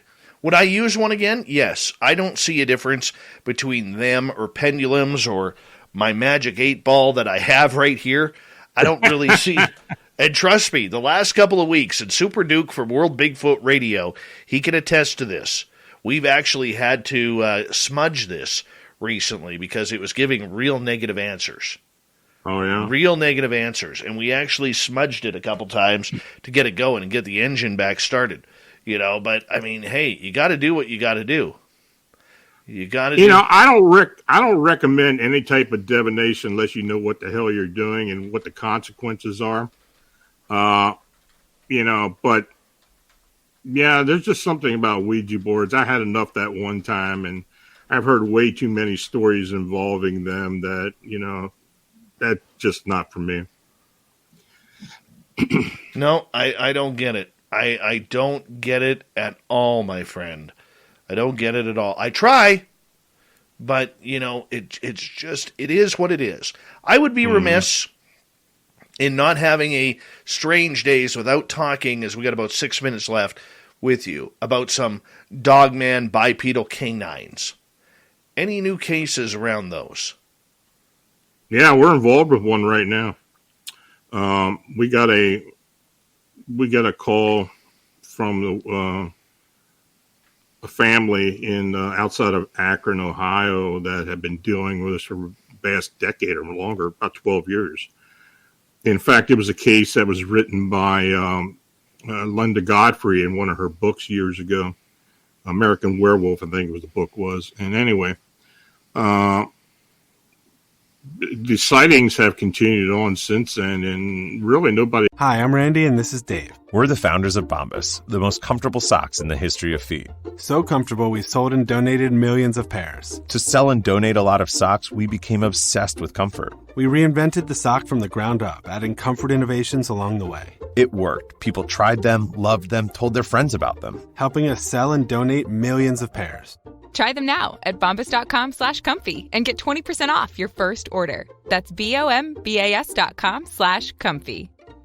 Finding the right person for the job isn't easy. Just ask someone who hired their personal trainer as a caterer. All right, folks, let's keep this line moving. You there with the tongs. Picking up one Duchess potato at a time will not cut it at my catering table. Drop and give me 50. But if you've got an insurance question, you can always count on your local Geico agent. They can bundle your policies, which could save you hundreds. Okay, this is what we call the wild mushroom and asparagus dip, and press. Come on, let's get those plates above your heads. For expert help with all your insurance needs, visit geico.com/local today. Has helped this family at all.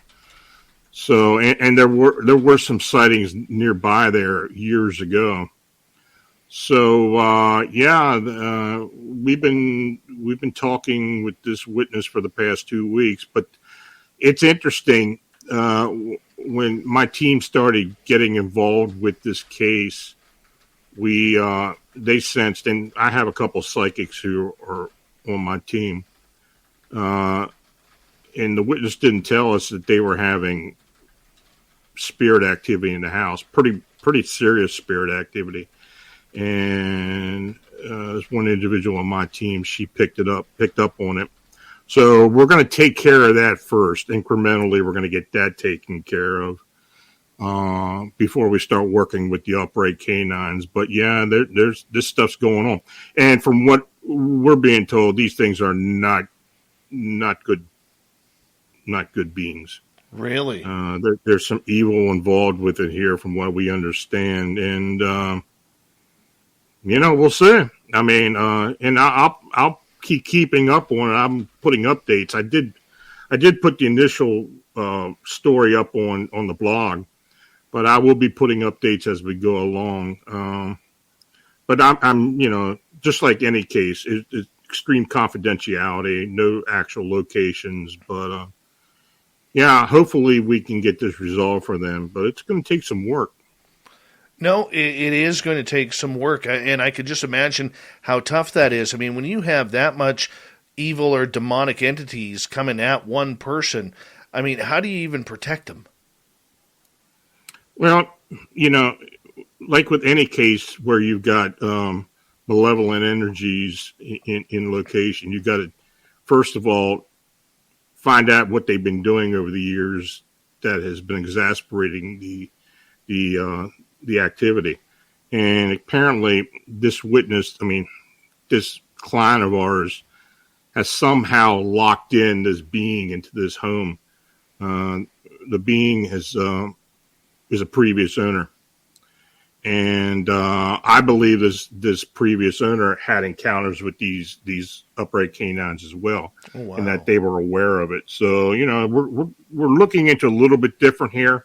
Like with a lot of cases, we go into a lot of different aspects where there are different aspects of the paranormal involved. Here we got spirit activity and a cryptid, and I have been involved with cases where cryptids have been attracted to spirit activity. You have heard of Bigfoot and upright canines or dogmen being attracted to cemeteries and areas like that. And I think that's why they're hanging around there, because the activity of the woman who used to live there is pretty active and pretty strong. So, that may be the root of the problem, but we're going to try and figure it out.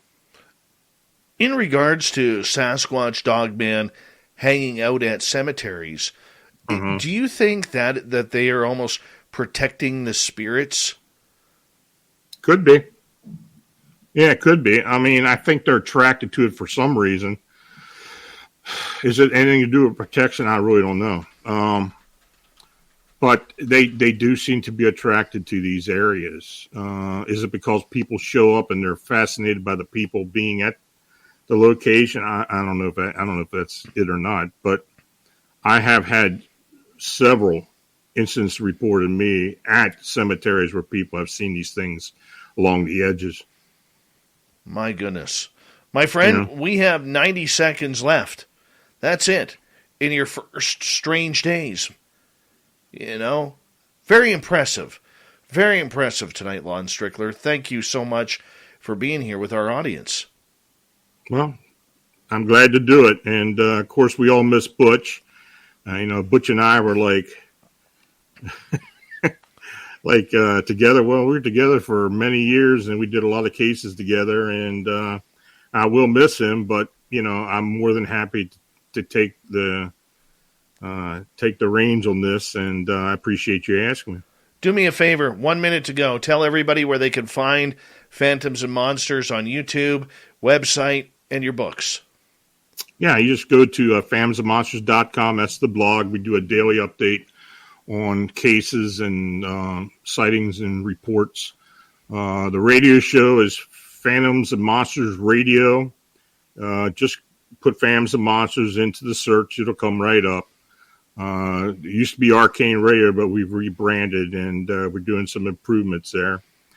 And my team is Phantoms and Monsters 14 Research, and we look into all kinds of cases involving the paranormal. And we're keeping busy. But look, you guys have reports and such, just contact me at Lon Strickler at phantomsandmonsters.com. Well, Lon, we're very glad to have you part of the Spaced Out Radio family now. And anything we can do to help you guys out at phantomsandmonsters.com, let us know. And we appreciate you, Lon Strickler, of course. Coming up next on Spaced Out Radio, we're going to enter the swamp with another great story from Swamp Dweller And then the fedora-wearing John Hudson will join us for the Unbiased UFO Report. We'll be back on Spaced Out Radio after this.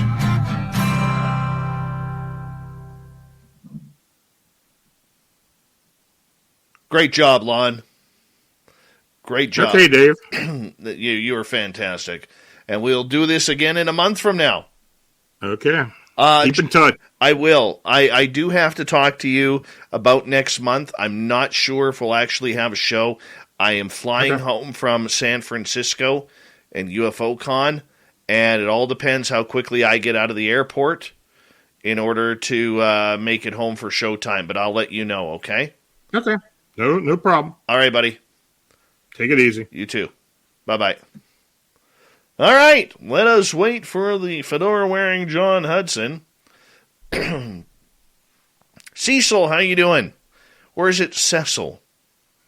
Are you a Cecil or a Cecil? All right. Let's bring it on down. There's no attacking Thomas Fessler in our chat room, please, and thank you very much. And you know what? I'm a good friend of Thomas's. He's a good friend of mine. And I will not put up with any type of attacks on people in our chat room. All right? You don't have to like him for what's going on, but there are two sides to every story. And Thomas has his story. I have my story. And you guys have heard from the other people on their stories. All right? I don't like talking about this stuff, but there is no attacking people in my chat room at all. At all. All right? Those other shows have friends who listen here, and we have friends here who listen to other shows. Just remember, there's always different sides to the story. And you might want to check the research on it. That's all I'll say. I'll be right back. I'm going to get some water. Or another glass of iced tea, one of the two.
Dave's coming back. Dave's coming back. All right. I'm back.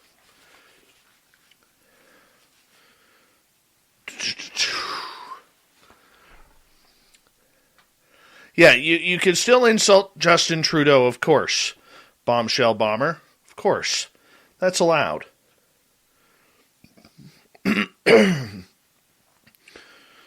So, it's okay.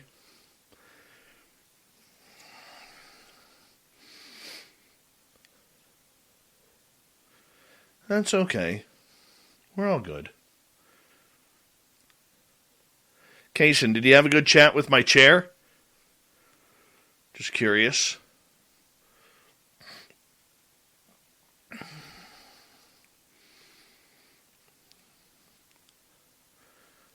Body Tech, good morning to you. Huh. There's the fedora. Look at him. And he's got light on him, too. Yeah, a little bit more light today. How you doing, buddy? I'm doing good. How about yourself? I'm good. Throat's a little ratchety, but that's okay. Good. Yeah.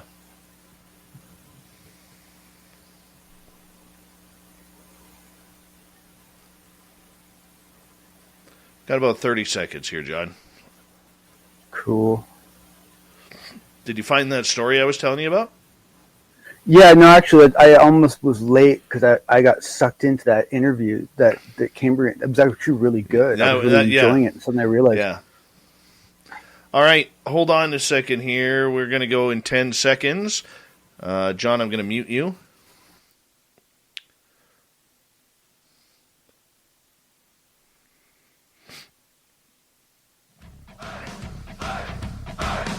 Would you like to connect with us? Head to spacedoutradio.com for all your latest show info. Now, back to Dave Scott and SOR. Here we go at the third and final hour of Spaced Out Radio tonight.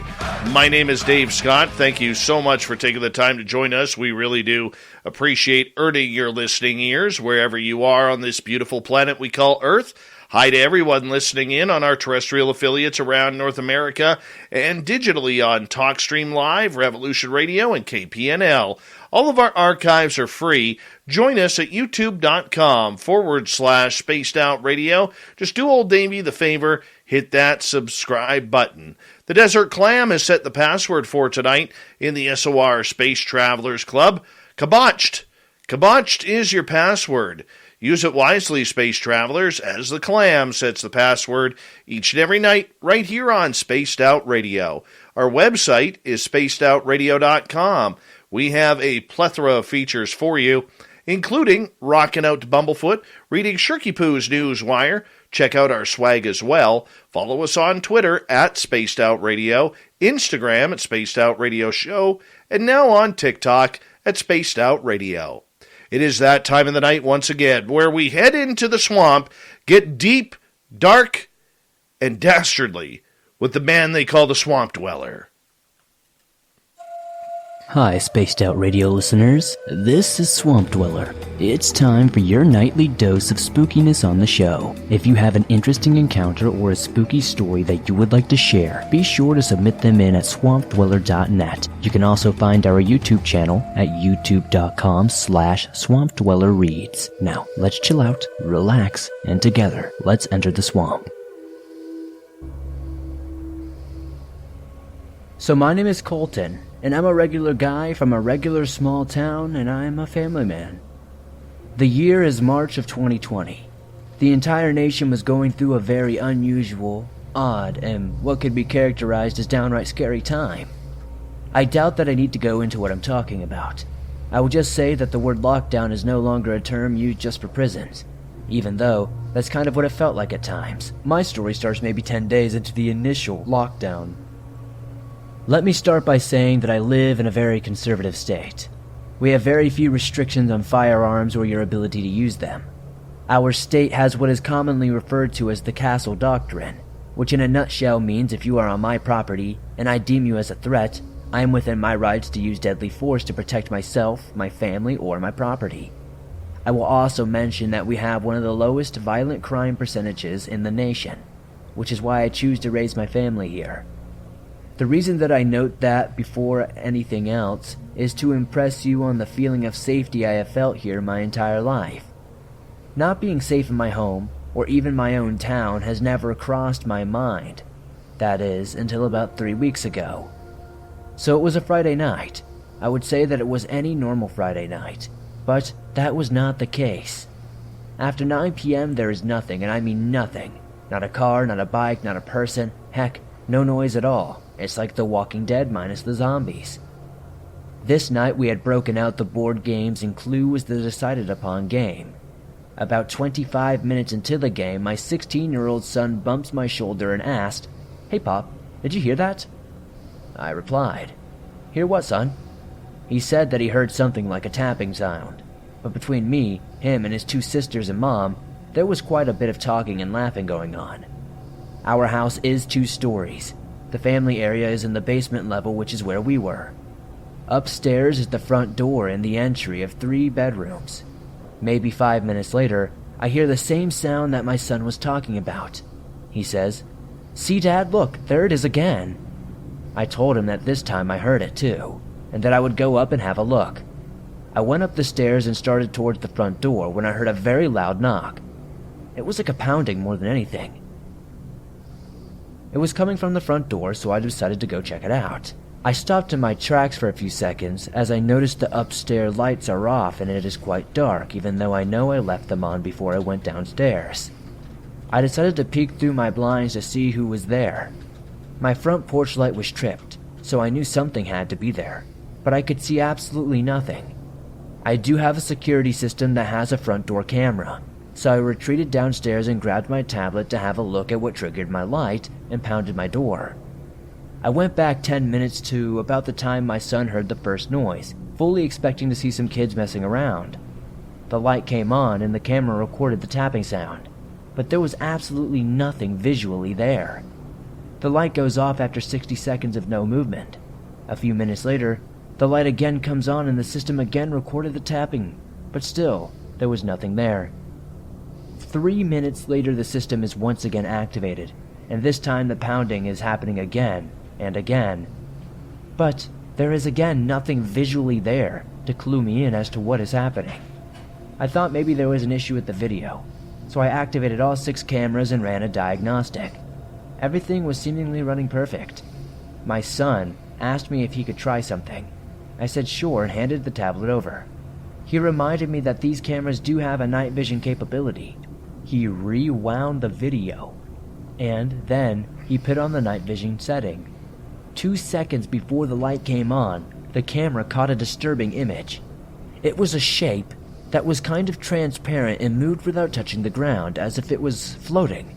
It moved very quickly and very suddenly. It covered my 50-foot front walkway in about 2 seconds. My son asked me, "Seriously, Dad, what is that?" I told him I had no idea and took the tablet from him and started forwarding it to see the second tapping noise. Now once the light comes on, the night vision feature no longer works, but the light goes off, the feature works again automatically. As I'm forwarding the video, the light goes off, and to my amazement, the thing is still there at the door. It is standing still. Then after 3 minutes or so, the light trips on and you hear the tapping once again, but nothing appears on the camera. After 60 seconds pass, the light goes off, and sure enough, whatever it is still there. Again, it is still as a statue. Another 4 minutes go by and the light comes on and the pounding is heard once more. I waited the 60 seconds, and when the light goes off, the thing is not there anymore.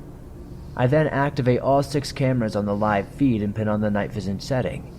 I almost dropped the tab. There in the backyard, looking through a window, is that thing.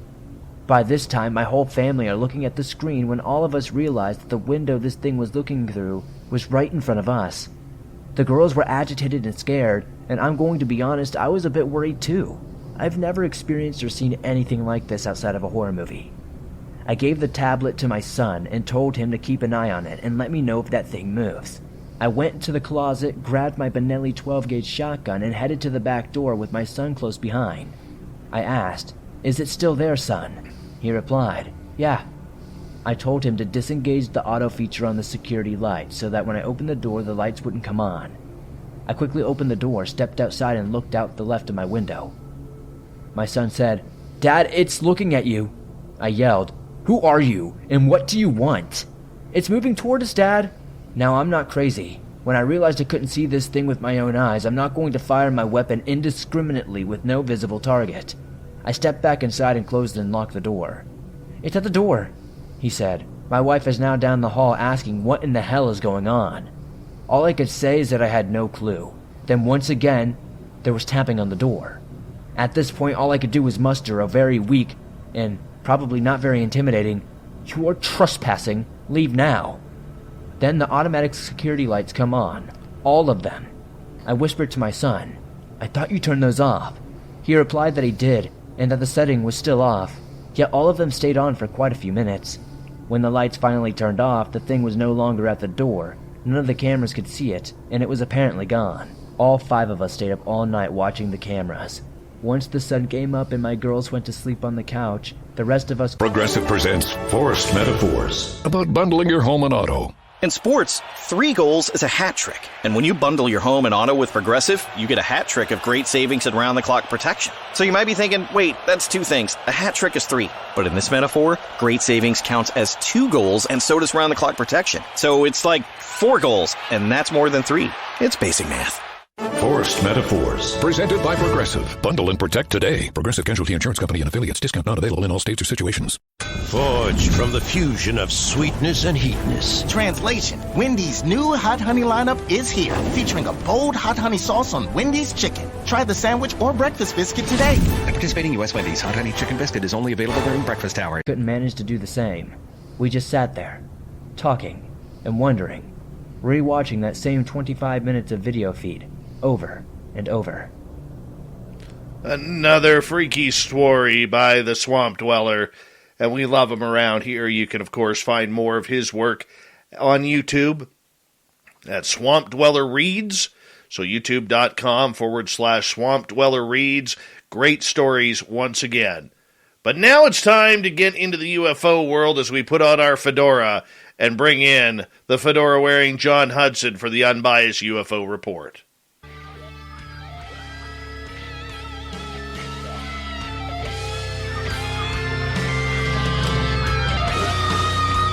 Mr. John Hudson, good to have you here with us. How you been doing? Doing pretty good. Doing pretty good, Dave. Glad to be here. Thanks for hanging out. Do appreciate it. You know it's late for some of you, so it's nice for you all to hang out and listen in. Absolutely. You're having a little bit of a microphone issue there. And let's see here. Let's see. Oh, hold up. I got it. You got it? He's figuring it out. This thing is literally held together by duct tape. Yeah, good Canadian product. Much better. Thank you, my friend. All right. Yep. All right. It's always good to have you here, John. Your knowledge is always very much appreciated on this show. So thank you so much for joining us once again. And another great piece from you this past weekend, working with Gemma Jade, Thin Lizzy, and Big Willie on the After Hours show. So much fun. So much fun. Oh yeah, sounded really enjoying that. Yeah, sounded like no. It's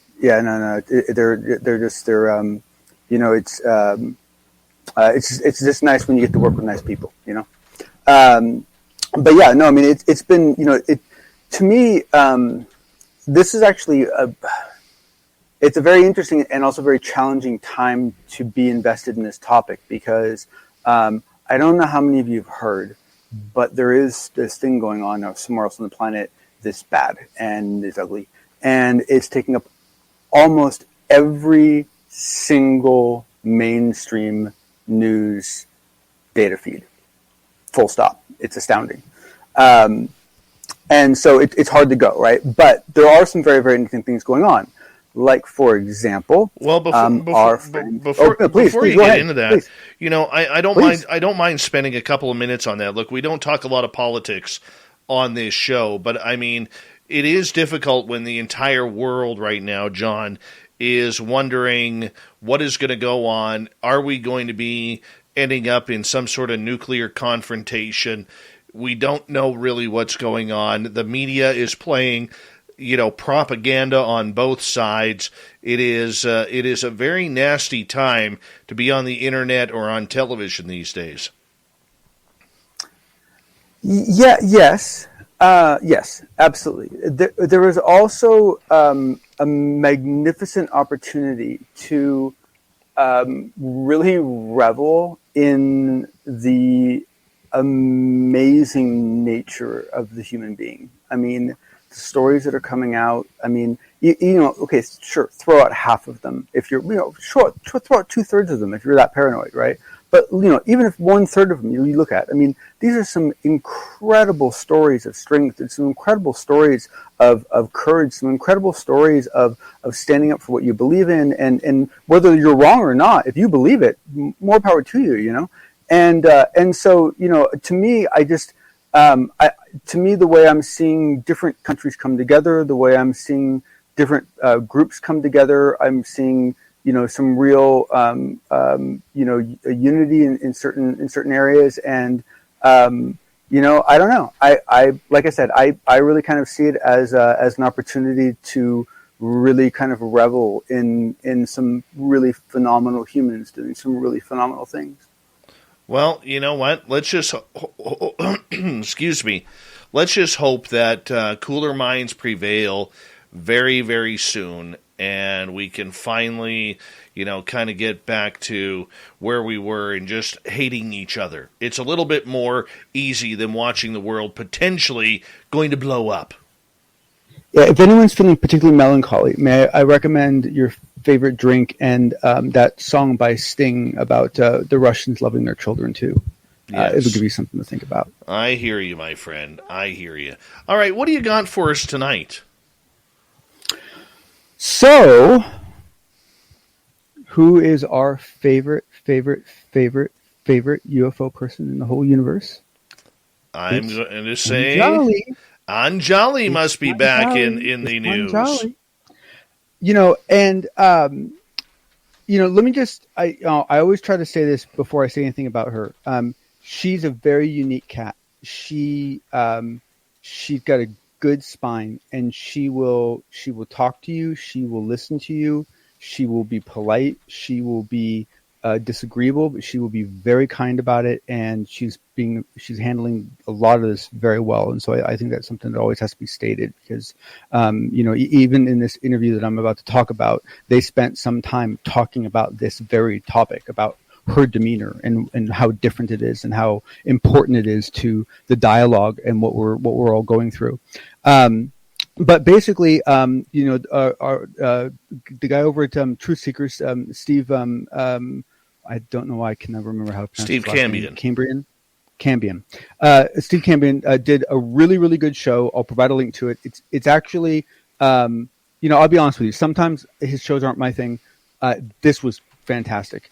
And you know, he had the author of that other film, the What About Lou, on with him, and he was dialoguing with this other researcher whose name escapes me at the moment. I believe Craig was his name. You know, basically, and it was a good dialogue going on between them. It was actually a very interesting exchange between them, because what became clear at one point is that the two guys on the podcast and the researcher who was chatting with them, they were basing a lot of their conclusions on his research, but they had come to a different conclusion than he had, and they were surprised by that. And then they actually went through the process of reconciling it between the two of them, which was actually a really interesting thing to listen to. But what I wanted to really get to is the kind of the highlights of what popped out through this whole process, because what's happened is that while there has been some confusion about the actual identity of the landowners, there is a belief now that the real people involved, because it does appear that there's two sets of individuals. Well, let me stop you right there. Please, go ahead. Because I think what we have to do is for a number of our listeners, we have to take them back to understand what this Anjali person is all about. That's a good point. Yeah, please. Go ahead, Dave. Well, that's kind of your job here. I'm interviewing you, but I'm kidding. I'll do it. So she is, like I said, she's fun. I have to admit, some bias in that on a personality level, I like her. her background as an intelligence officer has checked out. It was some time ago, and it wasn't. I don't think she put in 30 years, but she's her all that really kind of checked out. So her background appears to be what she said it was. But essentially, what's happened is that this one researcher has been able to actually interview the landowner, and the gentleman tells a very, very different story with a couple very interesting highlights. That's Charlie Weiser, by the way. Charlie Weiser, yeah, correct. The idea was behind this that Anjali said that a few years ago she went over to these people's houses, and this gentleman named Wayne took her into a tunnel in the mountain by his house, and there was aliens in there. And she was going to bring an entire board and had Wayne's permission to bring people in there to make this contact with extraterrestrials that were living underground.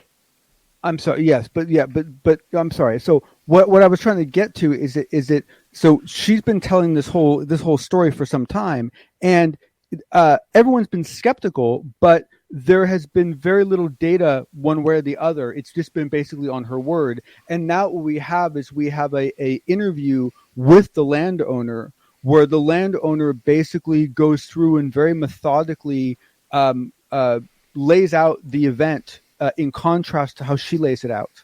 And there are stark differences between the two. And both of them are aware of this. And they've actually discussed it between themselves, the fact that they see this so differently, and they have not been able to come to any consensus between the two of them. So what are some of these disagreements? Well, so some of the more mechanical ones are the fact that, there was obviously questions about clarity of mind and whether there were any drugs involved. And while she claimed that there were none, what Wayne basically said was that there was a cannabis oil that was used, and that it was not a cannabis oil that he felt was significantly impactful. It's very confusing as to what he meant by cannabis oil, because typically that would be like a CBD oil, which would have no intoxicating effects. But there are people who refer to oils as other things that do have THC in them. So it's unclear to anyone whether it actually had any psychoreactive elements in what she consumed. But it is being brought up as a point of contention that essentially she said that there was nothing consumed, and Wayne very quickly said, oh no, actually we'd all taken this cannabis oil and then we went on a walk. Right. And he actually says that he felt that her experience was influenced by the oil. Wayne actually says that. So there is significant reason to mention it. I think it's hard because I think a lot of cases people are seeing things while they're in relaxing areas doing relaxing things. And so they're likely to be a little bit intoxicated. And so just because you are a little bit intoxicated doesn't mean you didn't see something. However, if some of the parties you're with actually believe that what you saw was the direct result of something you consumed, that might be a data point that, someone might care about. So as far as, it goes on, basically what Wayne says is that he doesn't contest the digging of the tunnel directly or the location of the tunnel directly. He contests the complete existence of the tunnel in entirety. Claims that there was never any tunnel. He has no idea what she's talking about at all. He claims that there was no contact with any sort of entities or aliens of any sort. Furthermore, he says that the actual night of the event, she said nothing to him or his wife about the tunnels or the contact. Did not mention it. One of the greatest things about this is that there was a health check called by the daughter to the location for Angelique. And so there was an ambulance that was actually sent out, and they did a check on her. It's unclear exactly what they did, but they did some sort of a welfare check on her. And so we have the records, or I shouldn't say Steve has the records of this event. So we do know that she was on the property at a given date, and everyone agrees with that data point, right? Now, the one of the other things that came out was that at one point when they were debating the details and their deltas between the details, that basically he offered to sell her the land, all of it, like sight unseen, for $10 million, and said you can do whatever you want with it. And what was interesting was that instead of just saying no or saying that she'd look into it, according to him, she made some offhanded comment about the fact that Bigelow would pay twice that for much less land with much less activity on it, or something like that. Right. John, I'm going to get you to hold on right there. We're going to continue the Anjali talk and the strange coincidences. I have a couple questions for you as well, John, regarding this. The Unbiased UFO Report with John Hudson returns right after this on Spaced Out Radio.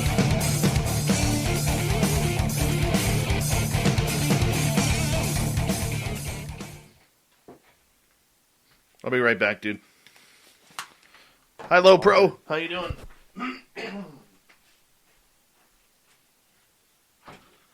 God, this story's gotten complicated fast. Yeah.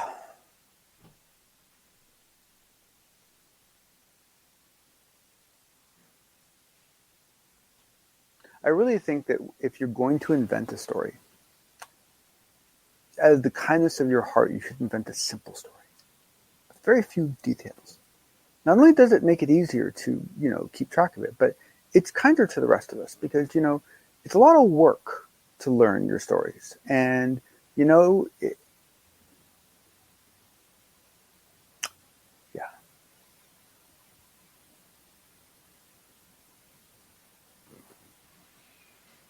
You can't pattern weed ever. She's always complicated. Yeah, I guess any good story is. Sorry, buddy. I had to blow my nose. It's all good, my friend. All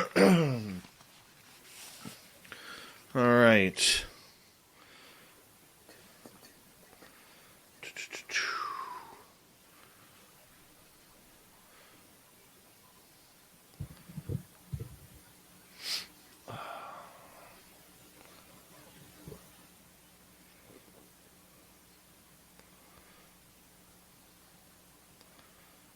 Race fan, we'll get into that momentarily.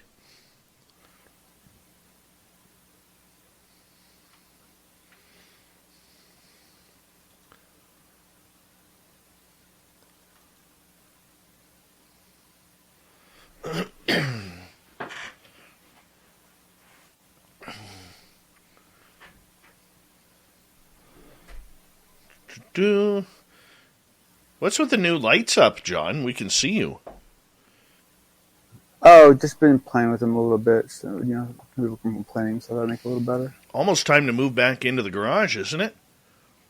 Oh, yeah. When it warms up a little bit, yeah. Warms up? The snow is melting here, man. Yeah, well, it's just been, it's better now. It's been a little cold in the garage, so that's why I've been having to stay out of there. Oh, yeah, it must be like 50 degrees in there. Holy cow. Just shrivel my tits up.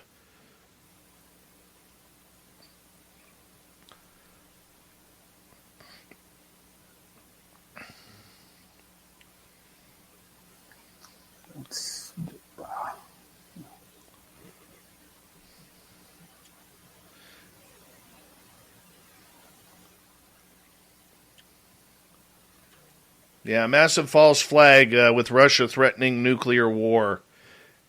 That's right. Come on, Hively. Don't fall for the propaganda on the other side either.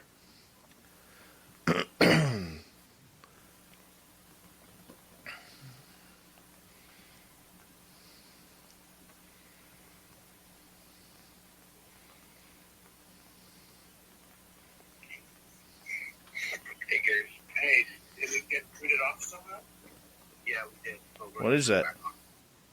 Oh, sorry. I was just looking at one of the other stories I want to talk about. Started playing by accident.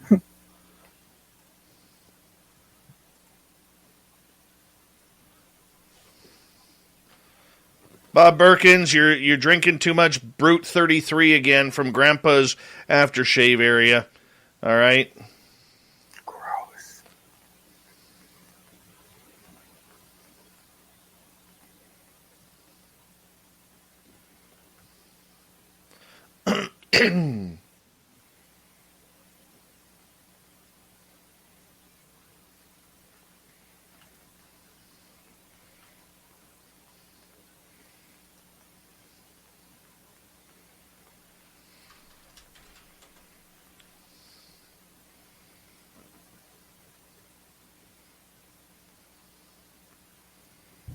Trying to remember to send you the text so you can actually click on the links instead of a picture that you can actually click on links with. Apologize, I kept doing that to you. Oh, I didn't mind. Siraj Kumar Shastri, this gentleman out of India, he's a guru, and he sends me best wishes and prayers every night at this time. It's awesome. Interesting. I love it. Alien Critter, how you doing? I post things sometimes. Welcome to the show. A big thank you to Tim, Ed, Michael, Stephen, and Thomas for the amazing super chats tonight. It's a wonderful way to support what we do on this show on a nightly basis. So thank you very much. Here we go.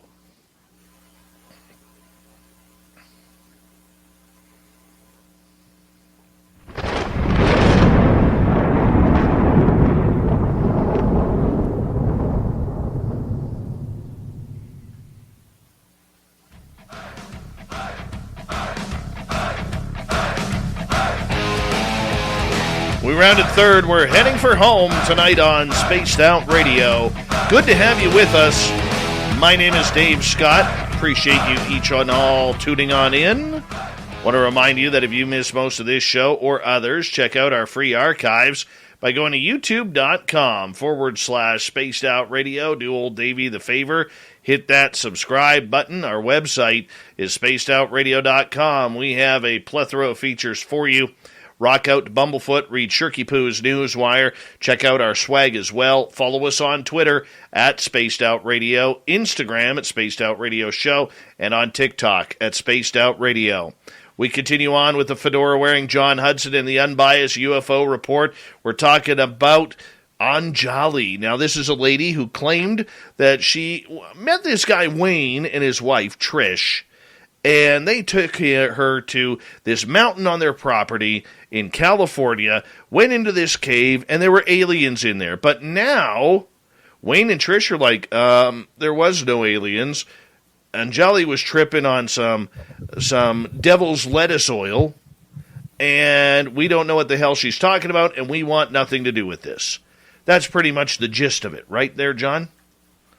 Yes. And let me just point out that I have had a lot of friends who have played with the devil lettuce, and none of them have ever. Finding the right person for the job isn't easy. Just ask someone who hired a lounge singer to be their office receptionist. Hello, this is Mickey Marquis, and you've reached the office of Doug & Associates. Thank you very much. Catch me Tuesday nights at the Hotel Johnson. Hello? But if you've got an insurance question, you can always count on your local Geico agent. They can bundle your policies, which could save you hundreds.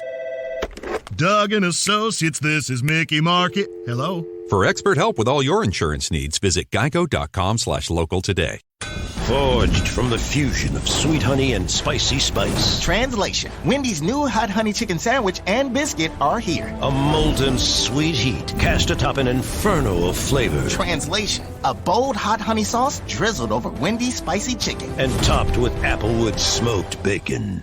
What he said. Venture to Wendy's for the new hot honey chicken sandwich or breakfast biscuit. Choose wisely. Choose Wendy's. At participating U.S. Wendy's, hot honey chicken biscuit only includes crispy chicken and hot honey sauce and is only available during breakfast hour.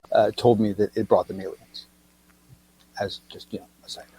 Well, hey, aliens can pop up at any time, man. Aliens can pop up at any time.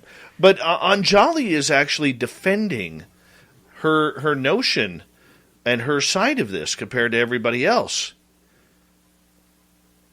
Yes. Oh no. She still completely stands by her story, and she basically holds that that Wayne is covering it up, and that she doesn't claim to know why, but hold on a second, excuse me.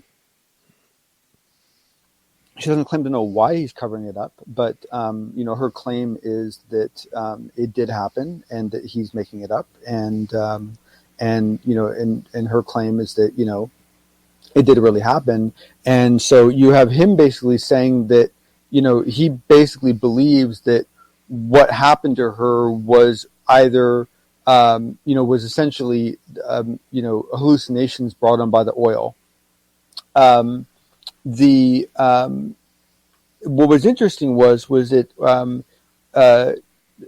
that became kind of the predominant hypothesis in the conversation for what might have triggered what she saw, and then the researcher, Craig, who actually did the work, he was the one that came back and said, no, that's actually not what I believe. What I believe happened is that she had other things happen to her, either through meditation or through other drug adventures. She had other events, and she conflated them in her memories.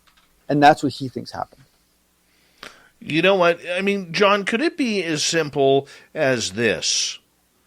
Okay, the way the UFO crowd took off after this story and the way Anjali kind of made a spectacle of it, it would be very easy to see this Wayne and Trish to all of a sudden say, look, what the hell is she doing? What is she getting us into?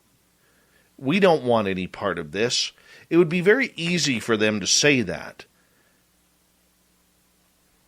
Oh, no, and you could even have a ton of people advising them to do that. Don't ruin your lives. Let her ruin hers. I have this story about this guy that came to this guy, Dave Scott, with these fairy pictures. It's sad. Mm-hmm. But, I mean, could that be what we're talking about? Sure, absolutely. I mean, no. I mean, that's the rotten part about this is that for this to be in any way, shape, or form conclusive, you have to take the word of these individuals, which may or may not be a wise move, but then you have to ask, why are you taking their word over anyone else's, right? Because what you have here is you have conflicting observational accounts, right? With no direct evidence either way. And there is evidence that that they were all at that location on that evening, so that's good. I mean, it's really nice. In the future, everyone should call welfare checks for paranormal events. That was actually a very helpful thing to have happen. That became a great checkpoint for the whole story. I mean, but here's the thing. Okay, so if someone were to ask me personally, do I believe her?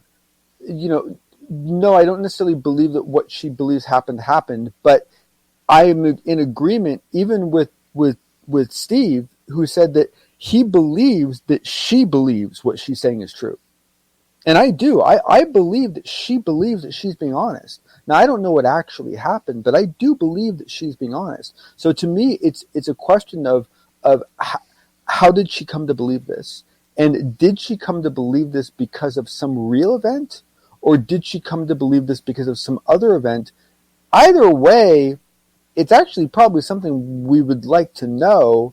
And let's face it, when you look at all the stories that you hear from experiencers of screen memories and memory manipulation and all that stuff, is it really that far-fetched that both of their memories were messed with? I mean, it's very hard to tell. It's so frustrating.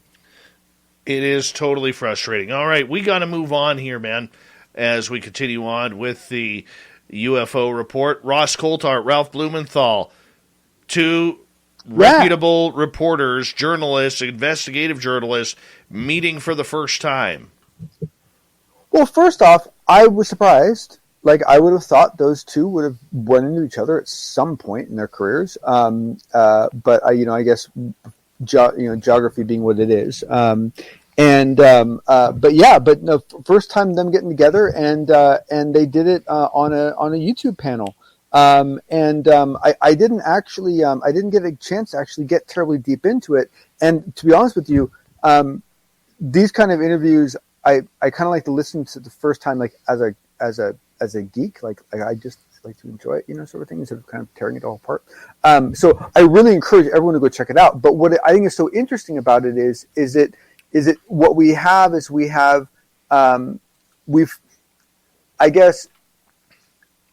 all talked and lamented over the years about the fact that there weren't many, like, not just real journalists, but good journalists that were paying this story, its dues.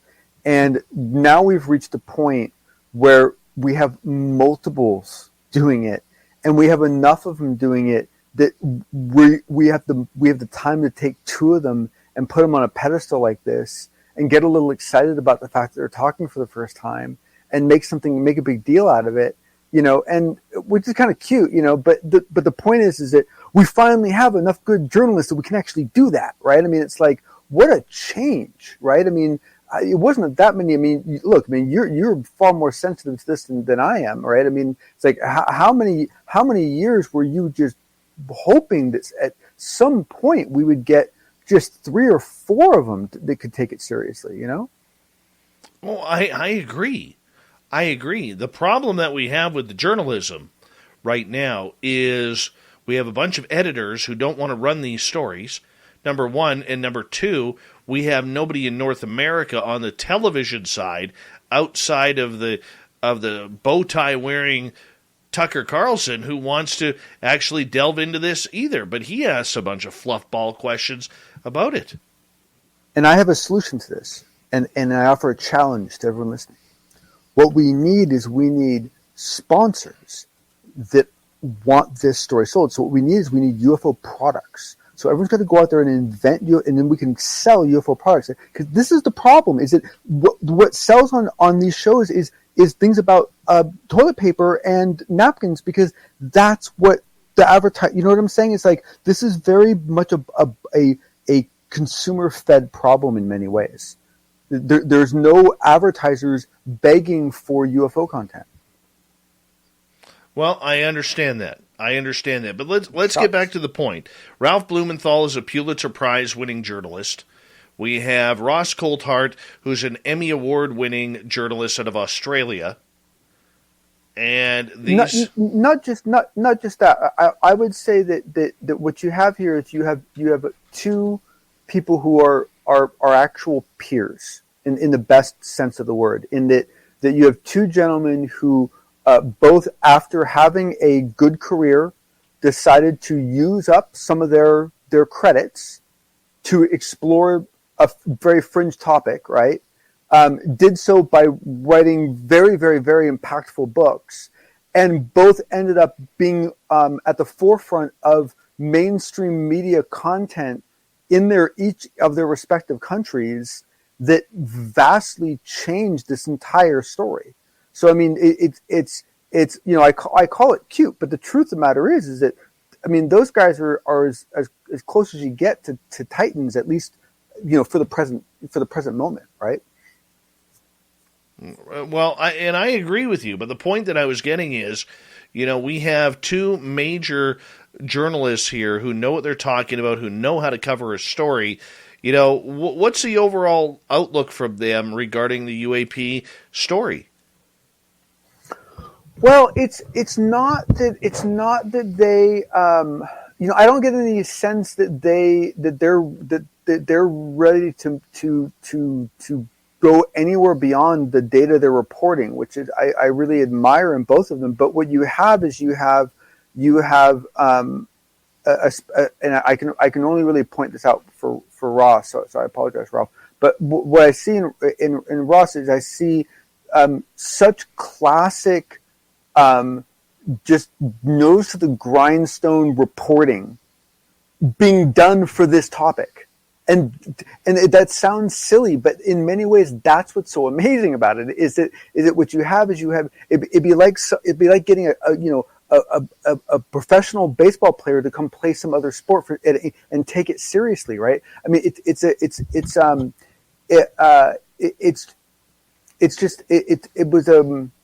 don't know. To me, it's hard to kind of put a nail on. But what you have is you have them looking into very specific details. So, for example, you have Ross trying to follow up on the atomic weld that the Navy architect reported to him as being discovered. Trying to track that down. Classically, I believe we have a lot of cases where data gets reported and no one follows up on it, or follow up is very minimal. And what you have with Ross and certainly with Ralph Blumenthal with his books to the nines, you have just dogged researchers that just dig and dig and dig. And to me, one of the reasons why I like listening to Ross is that he often finds things that I didn't, or comes to insights that I didn't think of, and it's like, hey, wow, that was cool, like good thinking. We got to move on here. Elizondo talking Roswell. We mentioned this briefly last week too. Yeah, well, I just wanted to make sure we brought it up because I know it was a story that meant a lot to you, Dave. But yeah, so the UFO Garage guys, once again did this great story. I just want to mention it again because I'm so proud of what they did, and I just thought it'd be a fun thing to mention because I know the Roswell stuff means so much to you, Dave, and I want to make sure everyone heard about it. Basically in their interview, he actually gives I don't know if you can call it an update for Roswell, but he gives unnecessary data about Roswell, and basically it infers that there was some event, infers that there was more than one crash location, and makes a rather derogatory comment about the ridiculousness of needing that much gear to pick up a weather balloon. So he dances very carefully, but he is trying super hard to play those lines, right? I loved it. The funny part. The funny part about it is Ben and Joe. I talked to Ben after that from UFO Garage. He didn't even know the magnitude of what Elizondo just said. He was so jaw dropped. Awesome. He didn't know how to respond. It was phenomenal. That's awesome. That's perfect. That's beautiful. My friend, we got to say goodnight here. I know we're going to cut it a story short, but we could save that for a couple days from now. Another great report from the fedora-wearing John Hudson on Spaced Out Radio. Thank you, sir.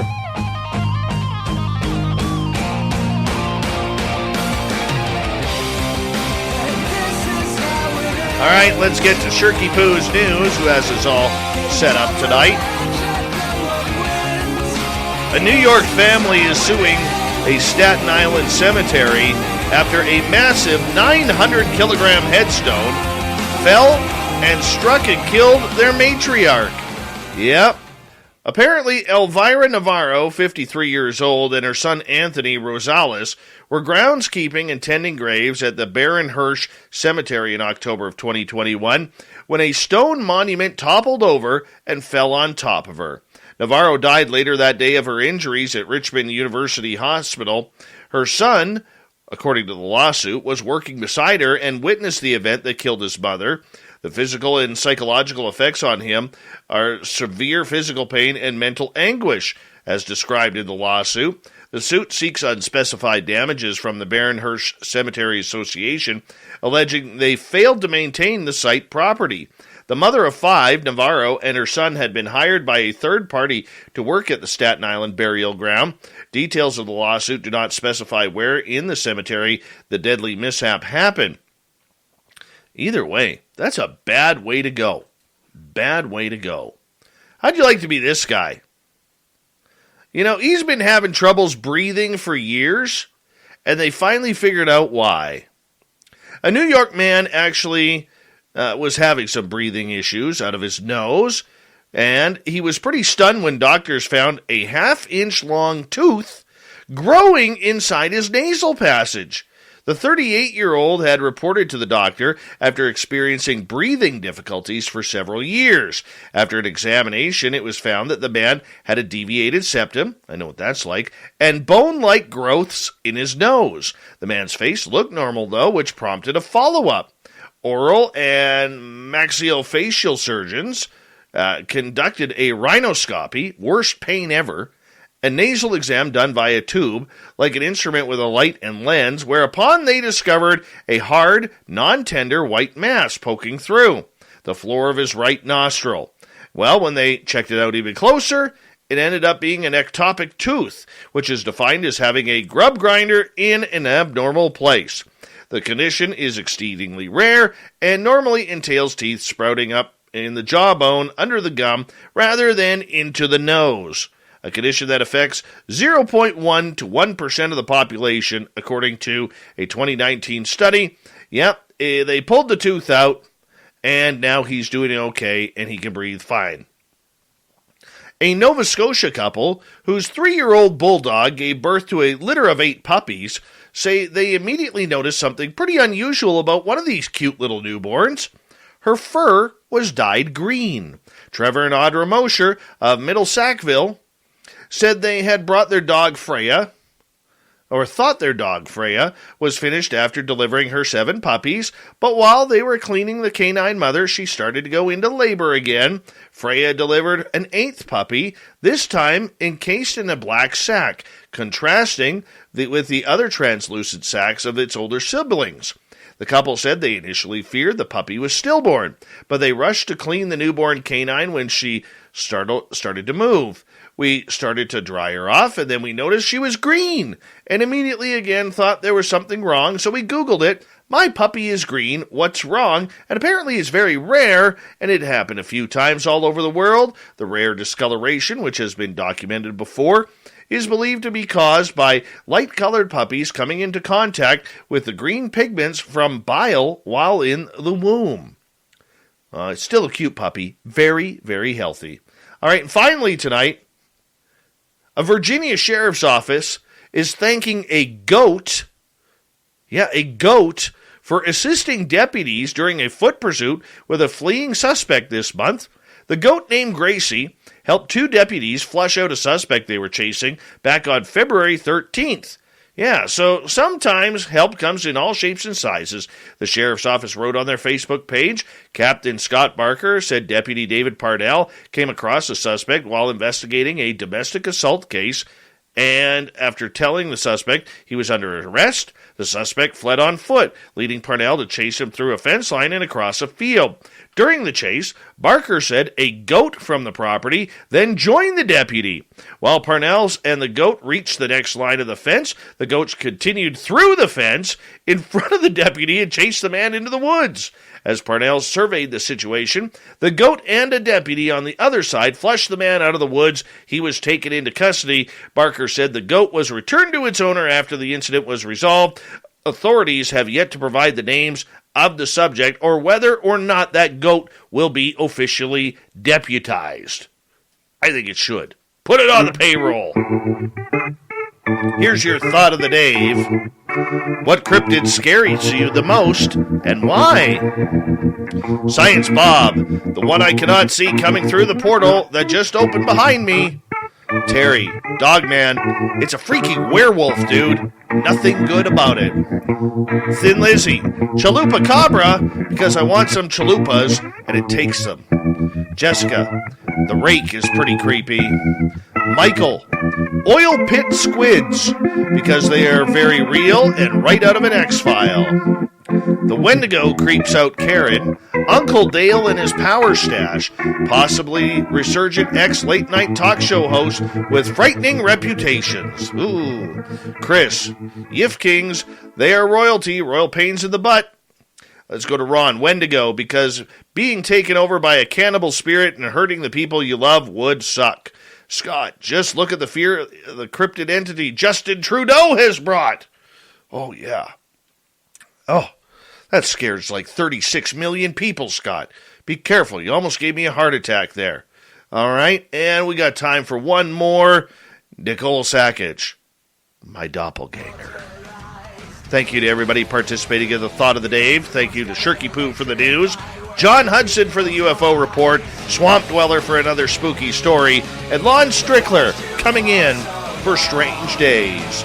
We got Mr. Ron Bumblefoot Thal rocking in the background with Little Brother is Watching.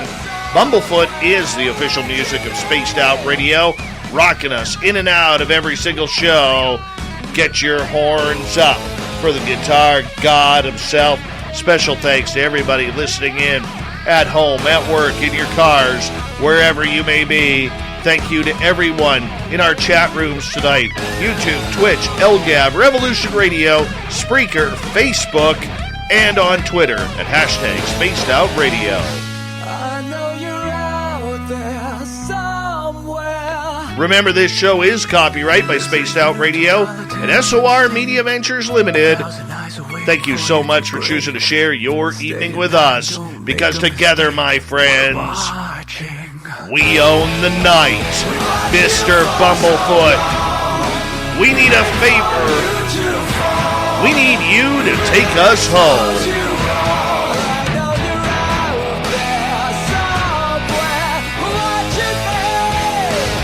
Yes, the Woo Train has docked for the night.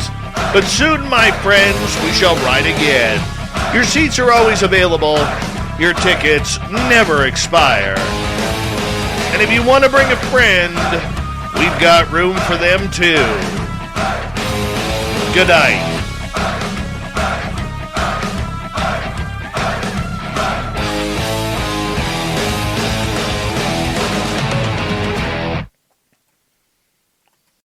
This is a St. Jude moment. Ashton was a high-level athlete, and in an instant, your world flips.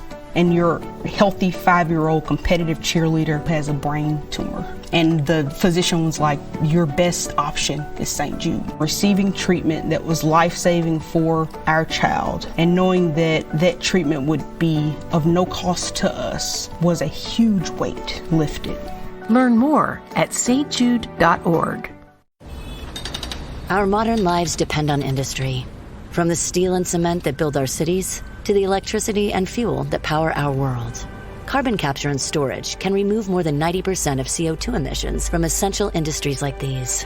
That's why ExxonMobil is deploying this technology, helping lower the carbon footprint of many everyday things. From the roads we drive on to the devices we rely on. It's one of the ways we're advancing climate solutions. Learn more at exxonmobil.com/solutions.